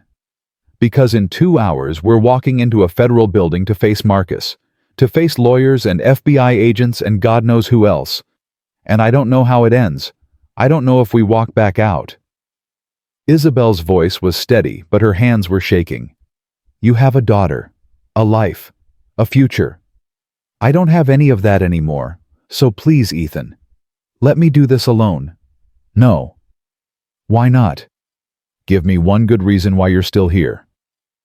Ethan thought about that question, thought about all the reasons he could give. Justice, morality, doing the right thing. But the truth was simpler and more complicated than any of that. Because when my wife was dying, I sat by her bed for 3 days, held her hand, told her stories, made promises I couldn't keep. And when she finally slipped away, I realized I'd been saying goodbye to the wrong person. He met Isabelle's eyes. I was saying goodbye to her. But I should have been saying goodbye to the man I was before. The one who thought the world made sense. Who thought being good meant being safe. She took that version of me with her when she died.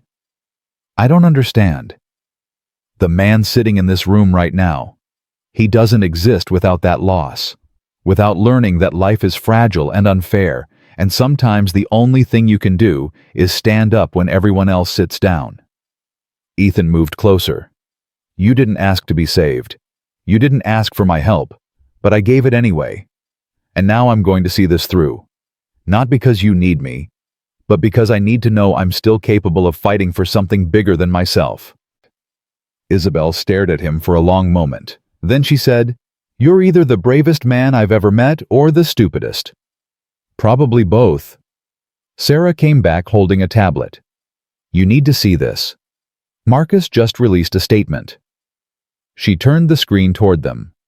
Marcus's face filled it perfectly, composed, perfectly sympathetic. He was standing outside Grant Technologies' microphones thrust in his face. I'm devastated to see Isabelle like this. I've been worried about her mental health for months. She's been under tremendous pressure since her mother's death, since her father's diagnosis. I tried to get her help, tried to convince her to see a therapist. But she refused. And now she's making these wild accusations because she's not well, because she needs treatment, not a platform. A reporter shouted a question. What about the financial records she mentioned? The evidence of embezzlement, fabricated, either by Isabelle herself or by whoever convinced her to go along with this story. We'll cooperate fully with any investigation. We have nothing to hide." Marcus looked directly into the camera. "Isabelle, if you're watching this, please, come home. Let us help you. Your father and I, we just want you safe." The video ended. Isabelle's face was stone. "He's good. I'll give him that. He sounds sincere, caring, like a man who's heartbroken over his fiancé's breakdown." "But you have proof." "I have bank records and emails." "He'll claim they're doctored, edited, taken out of context." "He'll have forensic accountants who'll testify the transfers were legitimate." "He'll have explanations for everything." Isabelle looked at Ethan. "We're not just fighting him. We're fighting the entire system that protects men like him." "Then we fight harder." At 11:30, they left the station through a back entrance. Sarah had arranged for a security team. 3 large men in suits who looked like they ate nails for breakfast. They escorted Ethan and Isabelle into an unmarked van with tinted windows. The drive to the federal building took 15 minutes through empty downtown streets. Chicago at night. City of lights and shadows. They passed the warehouse where this all started, dark and silent against the sky. "I never want to see that place again," Isabelle said. "After tonight you won't have to." The federal building was fortress, concrete and steel and security checkpoints. They went through metal detectors, ID verification, pat-downs. The FBI wasn't taking chances. An agent named Morrison met them in the lobby. 50s, gray hair, face like a bulldog. He looked at Isabelle like she was a puzzle he was trying to solve. "Ms. Grant, quite the story you told on television." "Every word is true." "We'll see. Follow me." He led them to a conference room on the 3rd floor. Long table, uncomfortable chairs, recording equipment. And sitting at the far end, surrounded by lawyers and aides and medical staff, was Richard Grant. He looked nothing like his pictures. The cancer had hollowed him out, turned him into a shadow of the titan who'd built Grant Technologies. But his eyes were sharp, alert. And when he saw Isabelle, they filled with tears. "Isabelle!" She wheeled herself toward him. Ethan had found her a proper wheelchair at the station, something better than the cheap rental they'd been using. She moved faster now, more confident. Richard stood on shaking legs, met her halfway. He dropped to his knees in front of her chair, took her hands in his and sobbed. "My girl, my beautiful girl, I thought I'd lost you." "I'm here, Daddy. I'm okay." "You're not okay. Look at you, your legs. What did he do to your legs?" "He injected something into my spine, nerve agent. The doctors think it might be permanent." Isabelle's voice was steady, despite the tears on her face. "But I'm alive. That's what matters." Richard looked up at Ethan. "You're the man who found her." "Yes, sir." "What do you want? Money, a job? Name it and it's yours." "I don't want anything. I just wanted to help." Richard studied him like he was looking for the catch. Men like Richard Grant didn't understand kindness without an agenda. But after a moment he nodded. "Then you're a better man than most. Thank you for bringing my daughter back to me." Agent Morrison cleared his throat. "We need to get started. Ms. Grant, I need you to walk me through everything, from the beginning. And I need to see this evidence you mentioned." They spent the next 2 hours going over every detail. The engagement, the financial records Isabelle found, the night Marcus drove her to the warehouse, the injection, the 5 weeks of captivity. Ethan's testimony matched hers perfectly. Same timeline, same facts, same horror. The USB drive was connected to Morrison's laptop. Files appeared on the screen. Bank records showing transfers to offshore accounts.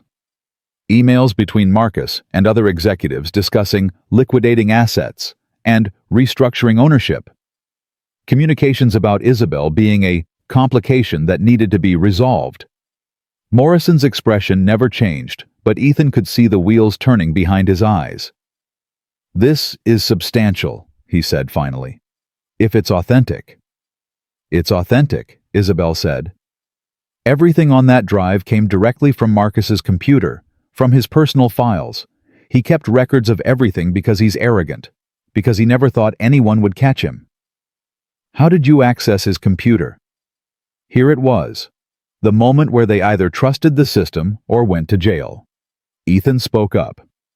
I accessed it, illegally, without a warrant. Which means none of it is admissible in court. Morrison looked at him. That's correct. Fruit of the poisonous tree. A defense attorney would have this thrown out in 5 minutes. But it gives you probable cause, Richard Grant said. His voice was stronger now, more authoritative. You can use this information to get a legitimate warrant. To conduct a proper investigation. My daughter's testimony combined with this evidence is enough to open a case. Maybe.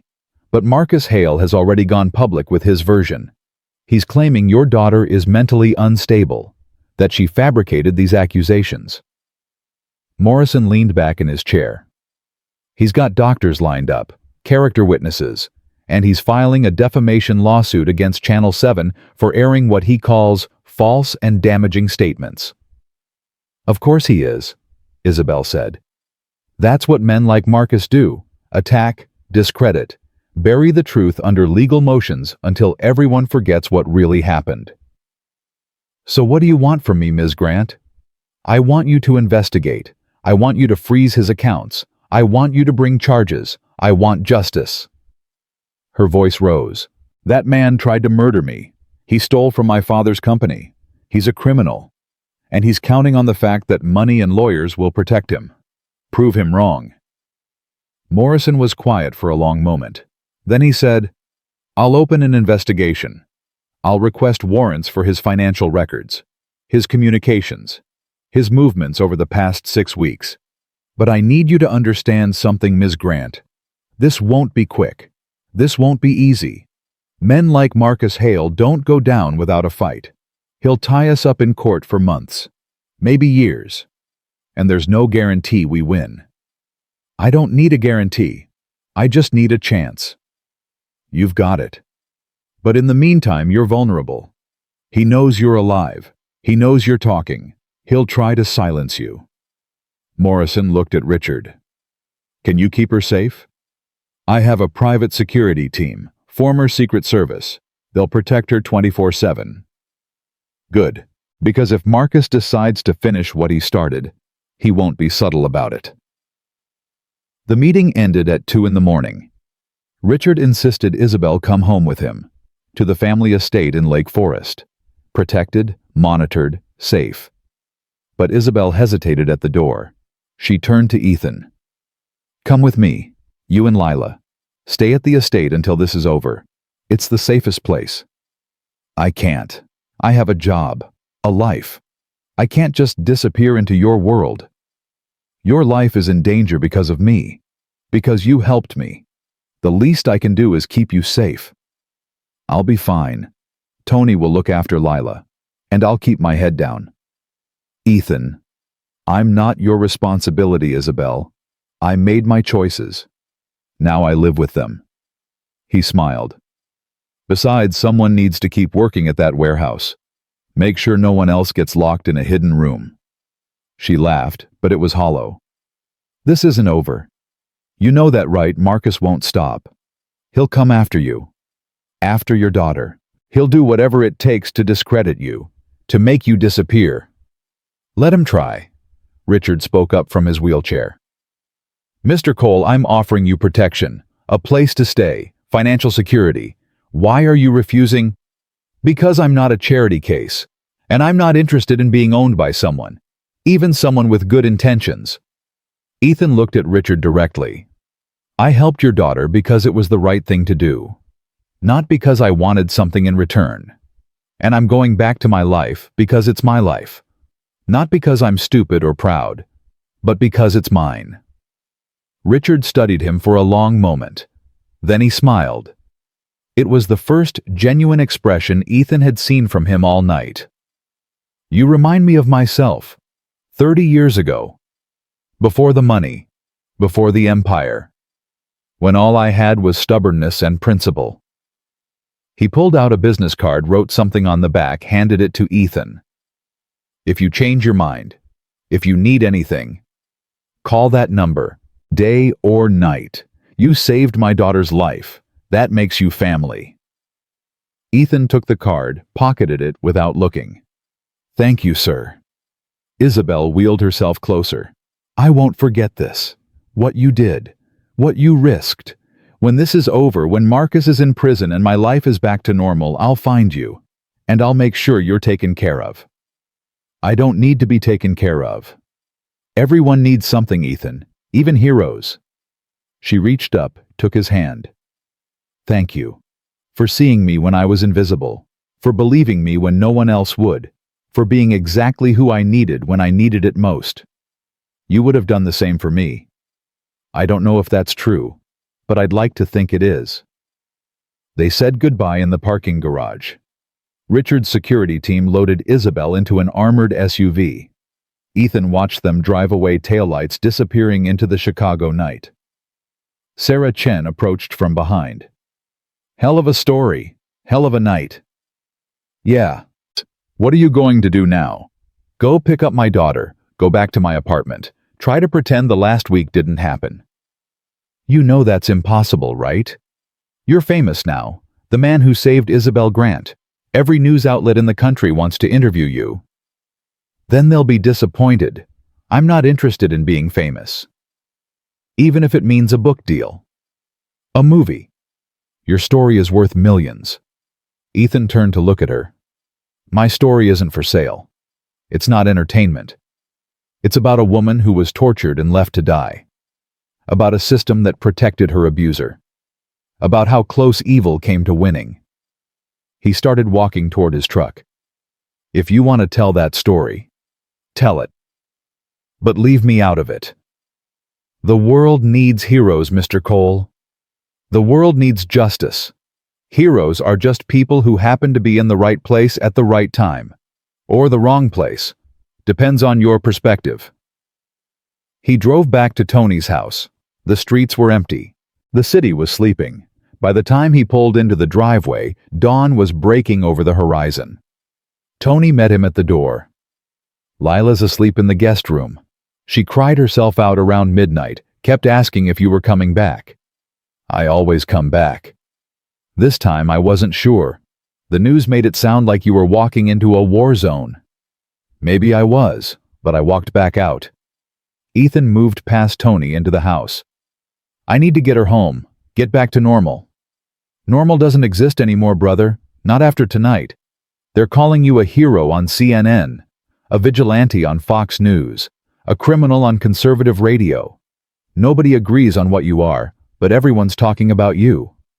Then they'll get bored and talk about something else. That's how news cycles work. You really believe that? Ethan thought about Marcus Hale, about the press conference, about the lawyers and the lawsuits and the war that was just beginning. No, he admitted, but I'm going to act like I do, because the alternative is hiding, and I'm done hiding. He went upstairs to the guest room. Lila was curled up under the covers, her face peaceful in sleep. She looked so small, so innocent, so completely unaware that her life had just changed forever. Ethan sat on the edge of the bed, watched her breathe. In and out, the most important sound in the world. I'm sorry, he whispered. I'm sorry I dragged you into this. I'm sorry I risked everything, but I'm not sorry I helped her. And I hope someday you'll understand why. Lila stirred, opened her eyes. Daddy. Hey, baby. Time to go home. Is the princess okay? She's safe. She's with her father. She's going to be fine. Lila sat up, rubbed her eyes. The kids at school were talking. They said you're a hero, that you saved someone's life. I just did what anyone would have done. No, most people would have walked away. Mrs. Chen told us that in class. She said most people see problems, and they look the other way because getting involved is scary. But heroes are people who help anyway, even when it's scary. Lila looked at him with those big dark eyes. You're a hero, Daddy. Ethan felt his throat close up. I'm just your dad, baby. That's all I need to be. Can you be both? I don't know. But I'm going to try. They drove home as the sun rose over Chicago. The city was waking up, people heading to work, kids walking to school, life continuing like nothing had changed. But everything had changed. Ethan could feel it in the air. In the way people looked at his truck when he stopped at red lights. In the news vans still camped outside his apartment building. In the phone calls flooding his voicemail from lawyers and reporters and people who wanted a piece of his story. The quiet life he'd built after his wife died was gone. Whether he wanted it or not, he was part of something bigger now. Part of Isabelle's story. Part of the war against Marcus Hale. And somewhere in the city, Marcus was planning his next move. Preparing his counterattack. Gathering his resources for the fight ahead. Ethan parked outside his apartment, looked up at the windows. Home. Safety. Normal. Except nothing would ever be normal again. His phone rang. Unknown number. He almost didn't answer, but something made him pick up. Mr. Cole. Marcus Hale's voice was smooth as silk. I think it's time we met face to face. Just the two of us. No lawyers, no FBI, no cameras. Just a conversation between two men who both want what's best for Isabelle. I have nothing to say to you. But I have a lot to say to you. About your daughter. About your future. About the choices you're going to have to make in the coming weeks. Marcus paused. Riverside Distribution Center. The warehouse where this all started. 8 p.m. tonight. Come alone or don't come at all. But if you want to protect Lila, you'll be there. The line went dead. Ethan sat in his truck, hands shaking, mind racing. Marcus wanted a meeting. In the place where Ethan had found Isabelle. Where this nightmare began. It was a trap. Obviously a trap. Only an idiot would walk into it. But Marcus had mentioned Lila. Had made it clear that she was vulnerable. That Ethan had to choose between his daughter's safety and his own. There was no choice. There had never been a choice. He looked at Lila in the passenger seat, still half asleep, trusting him completely to keep her safe. Daddy, what's wrong? Nothing, baby. Everything's fine. You're lying. I can tell when you're lying. Your voice gets weird. Smart kid. The smartest. So tell me the truth. What's wrong? Ethan took a breath. The bad man. The one who hurt the princess. He wants to talk to me. Are you going to talk to him? I have to. To make sure he doesn't hurt anyone else. Lila processed this. Then she said, in my storybook, when the knight faces the dragon, he takes his sword. Do you have a sword? Daddy? Not exactly. Then what are you going to use? The truth, and the hope that it's enough. Will it be enough? I don't know, baby, but I'm going to find out. Ethan spent the day preparing like a man getting ready for war. He took Lila back to Tony's house, made his brother promise to keep her there, no matter what happened. Tony didn't ask questions this time, just pulled Ethan into a tight hug and said, "Come back alive, you idiot." He called Agent Morrison, told him about Marcus's invitation. Morrison wanted to send a team, wanted to wire Ethan with recording equipment, wanted to turn it into a sting operation. Ethan refused. If Marcus suspected FBI involvement, he'd disappear. Or worse, he'd make good on his threats against Lila. This is insane, Morrison said. He's going to kill you. Maybe. But he's also arrogant. He thinks he can talk his way out of anything. I'm betting he wants to make a deal, wants to buy my silence. And if you're wrong, then you'll have a body to investigate. Should make your case easier. Morrison didn't laugh. I'm putting surveillance on the warehouse. Distant surveillance. If something goes wrong, we'll move in. Not until I give you a signal. I need to hear what he has to say. What signal? You'll know it when you see it. At 7:30, Ethan drove to Riverside Distribution Center. The same building where this had all started a week ago. It felt like a lifetime. The parking lot was empty except for a black Mercedes parked near the main entrance. Marcus's car. Ethan checked his phone. One message from Isabelle. Don't do this, please.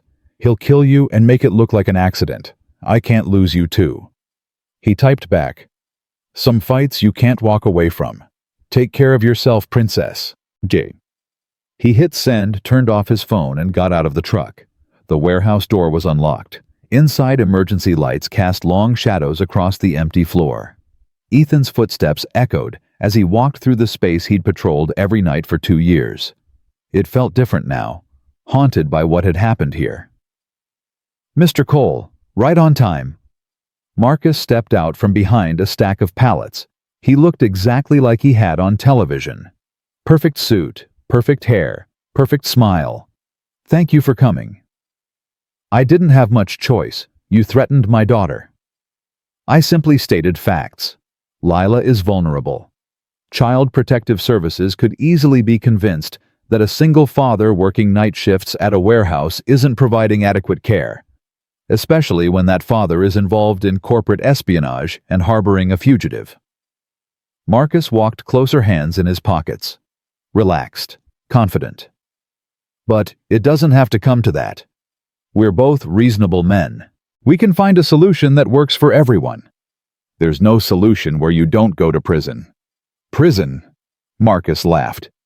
For what? Isabelle's wild accusations, evidence obtained illegally, that will never see a courtroom, Mr. Cole. You're not stupid. You know how the world works. Money buys lawyers. Lawyers buy time. Time buries stories.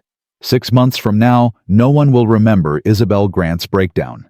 They'll remember me as the devoted fiancé who stood by her despite her mental illness. The FBI is investigating you.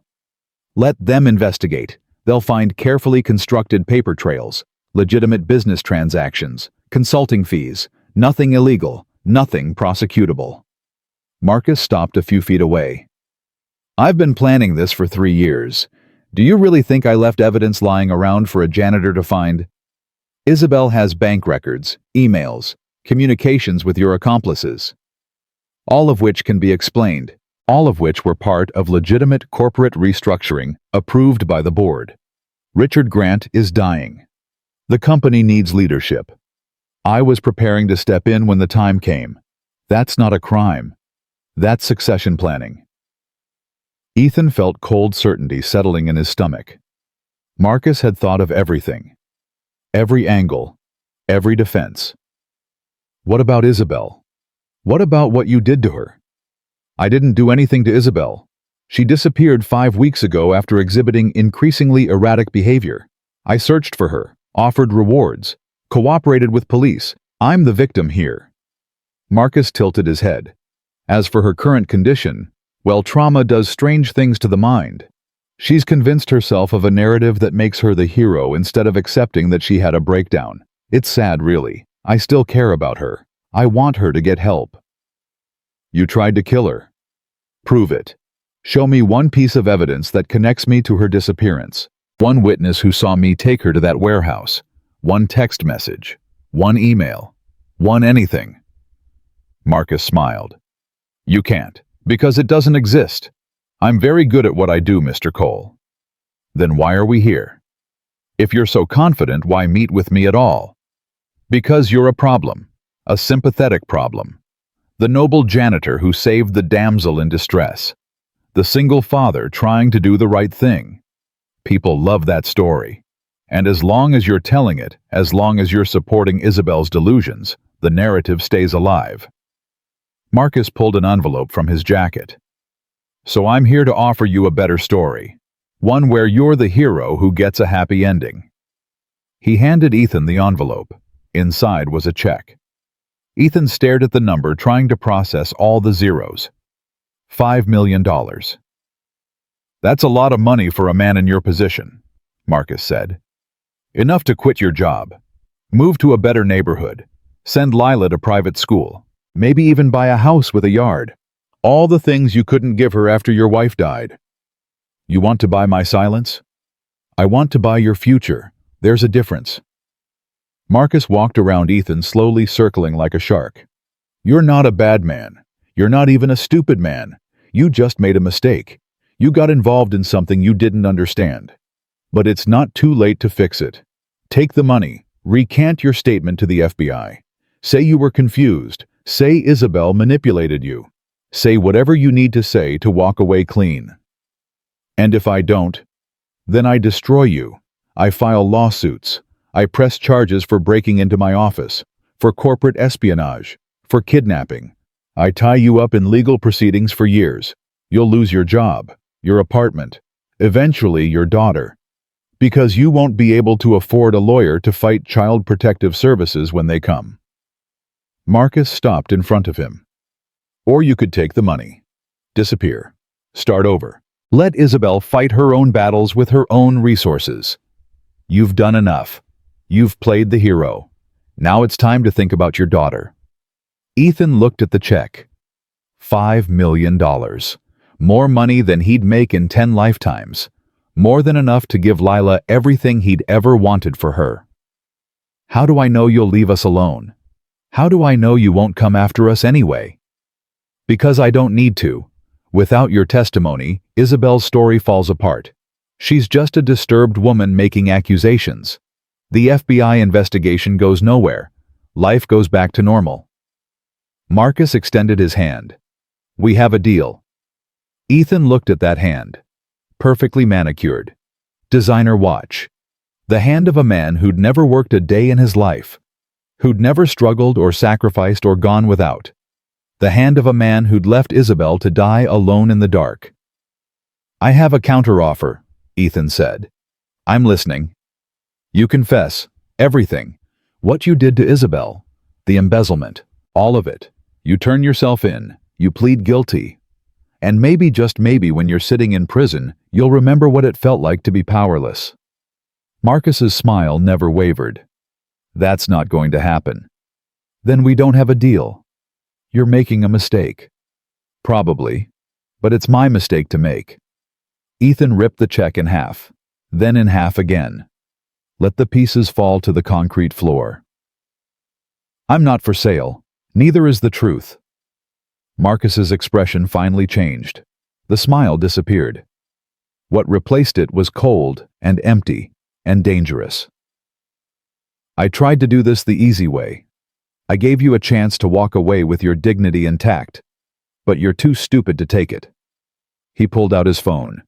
One call, that's all it takes. One call to Child Protective Services. One call to the police. One call to make sure you never see your daughter again. Make the call. You think I'm bluffing? I think you're a coward who hides behind lawyers and money because you've never had to fight for anything in your life. I think you're terrified that Isabelle survived, that she's talking, that everything you built is about to come crashing down. Ethan stepped closer. And I think you brought me here to kill me, to stage an accident, to eliminate the one witness who can corroborate her story. But you can't do it yourself, because you're not a killer.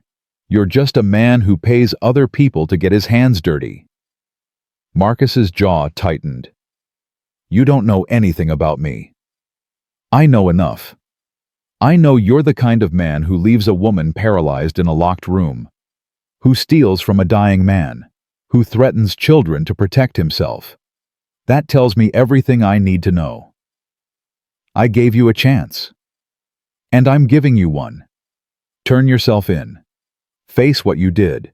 Or spend the rest of your life looking over your shoulder waiting for justice to catch up. Marcus laughed. Not his practiced, polished laugh. Something darker, more real. Justice. You actually believe in that. How quaint. He turned toward the door. You're going to regret this, Mr. Cole. Not today. Maybe not tomorrow. But soon. When you're in court answering charges. When you're watching your daughter cry as they take her away. When you're sitting in a cell wondering why you threw away $5 million for a woman who'll forget you exist the moment this is over. You'll regret it. Maybe. But I'll still be able to look at myself in the mirror. Marcus walked toward the exit, stopped at the threshold. One more thing. Isabelle will never walk again. I made sure of that. The nerve damage is permanent, irreversible. She'll spend the rest of her life in that wheelchair remembering what I took from her. And there's nothing you or anyone else can do about it. Except make sure you pay for it. I never pay, Mr. Cole. Other people pay. That's how the world works. Marcus stepped into the darkness outside. "Good luck with your principals. I hope they keep you warm at night." He was gone. The sound of the Mercedes engine starting. Tires on gravel. Silence. Ethan stood in the empty warehouse, heart-pounding, hands shaking. He'd done it. He'd refused the money. He'd stood up to Marcus Hale, and now he had to live with the consequences. He pulled out his phone, turned it back on. 17 missed calls, most from Agent Morrison. He dialed. "Did you get it?" Ethan asked. "Every word. We had directional microphones. Audio's a little rough but usable. His admission about the nerve damage is particularly damning." "Is it enough?" "To arrest him. Maybe. To convict him. That's harder. A good lawyer will argue he was speaking hypothetically, that he was trying to provoke you. But combined with everything else, it builds a case."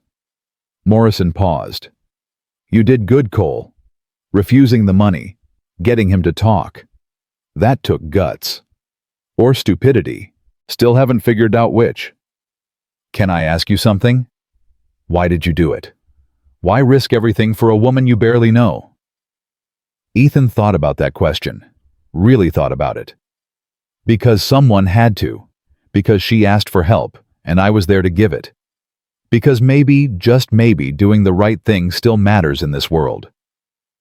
He looked around the warehouse one last time. "And because my daughter was watching. I needed her to see that her father was someone worth believing in." "You're a good man, Cole." "I'm just a man who happened to be in the right place at the wrong time. Or maybe the wrong place at the right time. Still figuring that out too." He hung up, walked out of the warehouse. Outside, dawn was breaking. Again. Another day. Another chance. His phone rang. Isabelle. "You're alive," she said, relief flooding her voice. "Apparently. Morrison told me what happened, what you did, refusing the money, getting his confession." She was crying. "You could have walked away. You could have taken the $5 million and disappeared. Why didn't you?" "Because that's not who I am. And it's not who I want Lila to think I am." "You're an idiot." "So everyone keeps telling me." "But you're my idiot. And I'm never letting you forget that you saved my life twice. Once in that warehouse. And again tonight when you refused to let Marcus buy the truth." Isabelle took a shaky breath. "The FBI just called my father. They're issuing a warrant for Marcus's arrest. Embezzlement. Attempted murder. Conspiracy. They're going after everyone involved. His lawyers, the CFO, the board members, everyone." "Will it stick?" "Maybe. Probably. I don't know. But we're going to fight, all of us, together. Until Marcus Hale is behind bars or we run out of options." She paused. "My father wants to meet with you. Tomorrow. He wants to thank you properly. He wants to offer you a position at the company. Vice President of Security. 6-figure salary. Full benefits. A future." "Isabelle. Just listen. I know you don't want charity. I know you value your independence. But this isn't charity. This is recognition. This is acknowledgement that you're more than a janitor who happened to find me. You're someone who fought when everyone else would have run. Someone who believed in justice when it would have been easier to believe in money. That's the kind of person my father needs. That's the kind of person I need." Her voice dropped to a whisper. "Please, let me do this for you. Let me give you something better than night shifts and a 1-bedroom apartment. Let me show you that doing the right thing doesn't always mean suffering for it." Ethan closed his eyes. Thought about Lila. About the life he could give her with that kind of job. Private school. College fund. A house with a yard and a dog and everything he'd dreamed of providing. "I'll think about it," he said finally. "That's all I'm asking. Jay, how are you doing? Really doing?" "I'm angry. I'm scared. I'm exhausted. But I'm alive. And I'm fighting. That's all I can do right now." She laughed softly. The doctors say my legs might recover. Partial function. Maybe enough to walk with assistance. It'll take years of physical therapy, surgery, pain. But there's hope. That's more than I had a week ago. You're stronger than you know. So are you, Ethan Cole. So are you. They talked for another hour. About Marcus. About the case. About what came next. And slowly, as the sun rose over Chicago, Ethan felt something he hadn't felt since his wife died. Hope. Not certainty. Not confidence. Just the quiet, stubborn hope that maybe things could get better. That maybe fighting for the truth was worth it. That maybe heroes weren't born. They were just ordinary people who decided to stand up when sitting down was easier. 3 months later, Marcus Hale went to trial. The prosecution presented bank records, emails, testimony from accomplices who'd turned on him to save themselves. They presented Isabelle's testimony, Ethan's testimony, the recording from the warehouse, evidence that was circumstantial but overwhelming in its totality. The defense fought back, called character witnesses, presented their own financial experts, tried to paint Isabelle as unstable and Ethan as a fame seeker looking for a payday. The trial lasted 8 weeks.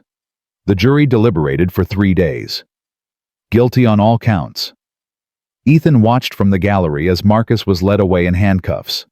Watched the man who'd thought himself untouchable finally face consequences. It didn't feel like victory. It felt like exhaustion. Like the end of a war nobody really won. But it felt like justice. And maybe that was enough. Outside the courthouse, reporters swarmed. Ethan pushed through them without comment. He'd learned to ignore the cameras, to ignore the questions, to just live his life despite the attention. Isabelle was waiting by his truck. She was standing, leaning heavily on a walker, legs trembling with the effort, but standing. "You're walking," Ethan said. "Barely. But yes. The surgery worked. Physical therapy is hell, but I'm getting there." She smiled. "I wanted you to see, wanted you to know that everything you fought for, everything you risked, it mattered. I'm healing. The company is healing. We're all healing because you refused to look away. I just did what anyone. Don't diminish what you did. You saved my life. You gave me a chance to fight back. You proved that money doesn't always win. That's not nothing, Ethan. That's everything." Lila came running from across the street where Tony had been keeping her during the verdict. She hugged Ethan tight. "Did we win, Daddy?" "Yeah, baby, we won." "Good. Because the princess needs us to be happy. Mrs. Chen says that's how fairy tales end. Everyone gets to be happy." Ethan looked at Isabelle, at his daughter, at the life he'd built from the ashes of loss and tragedy. "Your teacher's right. That is how fairy tales end." But this wasn't a fairy tale. This was real life, messy and complicated and never quite as clean as the stories. Marcus would appeal. The fight would continue. There would be more trials, more testimony, more battles to fight. But tonight, standing in the Chicago sunshine with his daughter's hand in his, and a woman he'd saved smiling at him, Ethan allowed himself to believe in happy endings. Not because they were guaranteed, but because they were possible. And sometimes possibility was all you needed to keep going. "Come on," Isabelle said. "My father's throwing a celebration dinner. Fancy restaurant, open bar, the works. You're the guest of honor." "I'm not really a fancy restaurant kind of guy." "Then it's time you became one. You're the new VP of Security at Grant Technologies. 6-figure salary. Corner office. You start Monday." "I never said I'd take the job." "You didn't say no either. And I took that as a yes." Isabelle grinned. "Besides, we need someone honest. Someone who can't be bought. Someone who'll do the right thing even when it costs everything. You're the only person I trust with that responsibility." Ethan looked at Lila. "What do you think, baby, should Daddy take the fancy job? Does it have a big desk? Probably. And a secretary? Maybe. And do you have to wear a suit? Definitely. Lila wrinkled her nose. You'll look silly in a suit. But okay, take the job. As long as you promise you'll still be my daddy, not some fancy businessman who forgets about me. I promise. You're always going to be the most important person in my life, fancy job or not. Then it's settled. Isabelle started walking toward her car, each step careful but determined. Dinner at 7. Don't be late. And Ethan, thank you. For everything. For being exactly who I needed when I needed it most. For proving that good people still exist in this world. For giving me a reason to fight when I wanted to give up. You would have fought anyway. You're too stubborn not to. Maybe. But it's easier to fight when you're not alone. She drove away. Tony clapped Ethan on the shoulder. You did good, little brother. Mom would be proud. You think so? I know so. You took on a billionaire and won. You saved a life. You showed Lila what it means to have principles. That's the kind of thing people remember. Tony pulled him into a hug. I'm proud of you too, even if you are an idiot. Runs in the family. That night at the fancy restaurant Isabelle had chosen, surrounded by people in expensive clothes, drinking expensive wine. Ethan felt out of place. He wore the only suit he owned, bought 5 years ago for his wife's funeral. It didn't quite fit anymore. The tie was wrong. His shoes were scuffed. But Lila sat next to him in a new dress Isabelle had bought her, and she was smiling. Really smiling.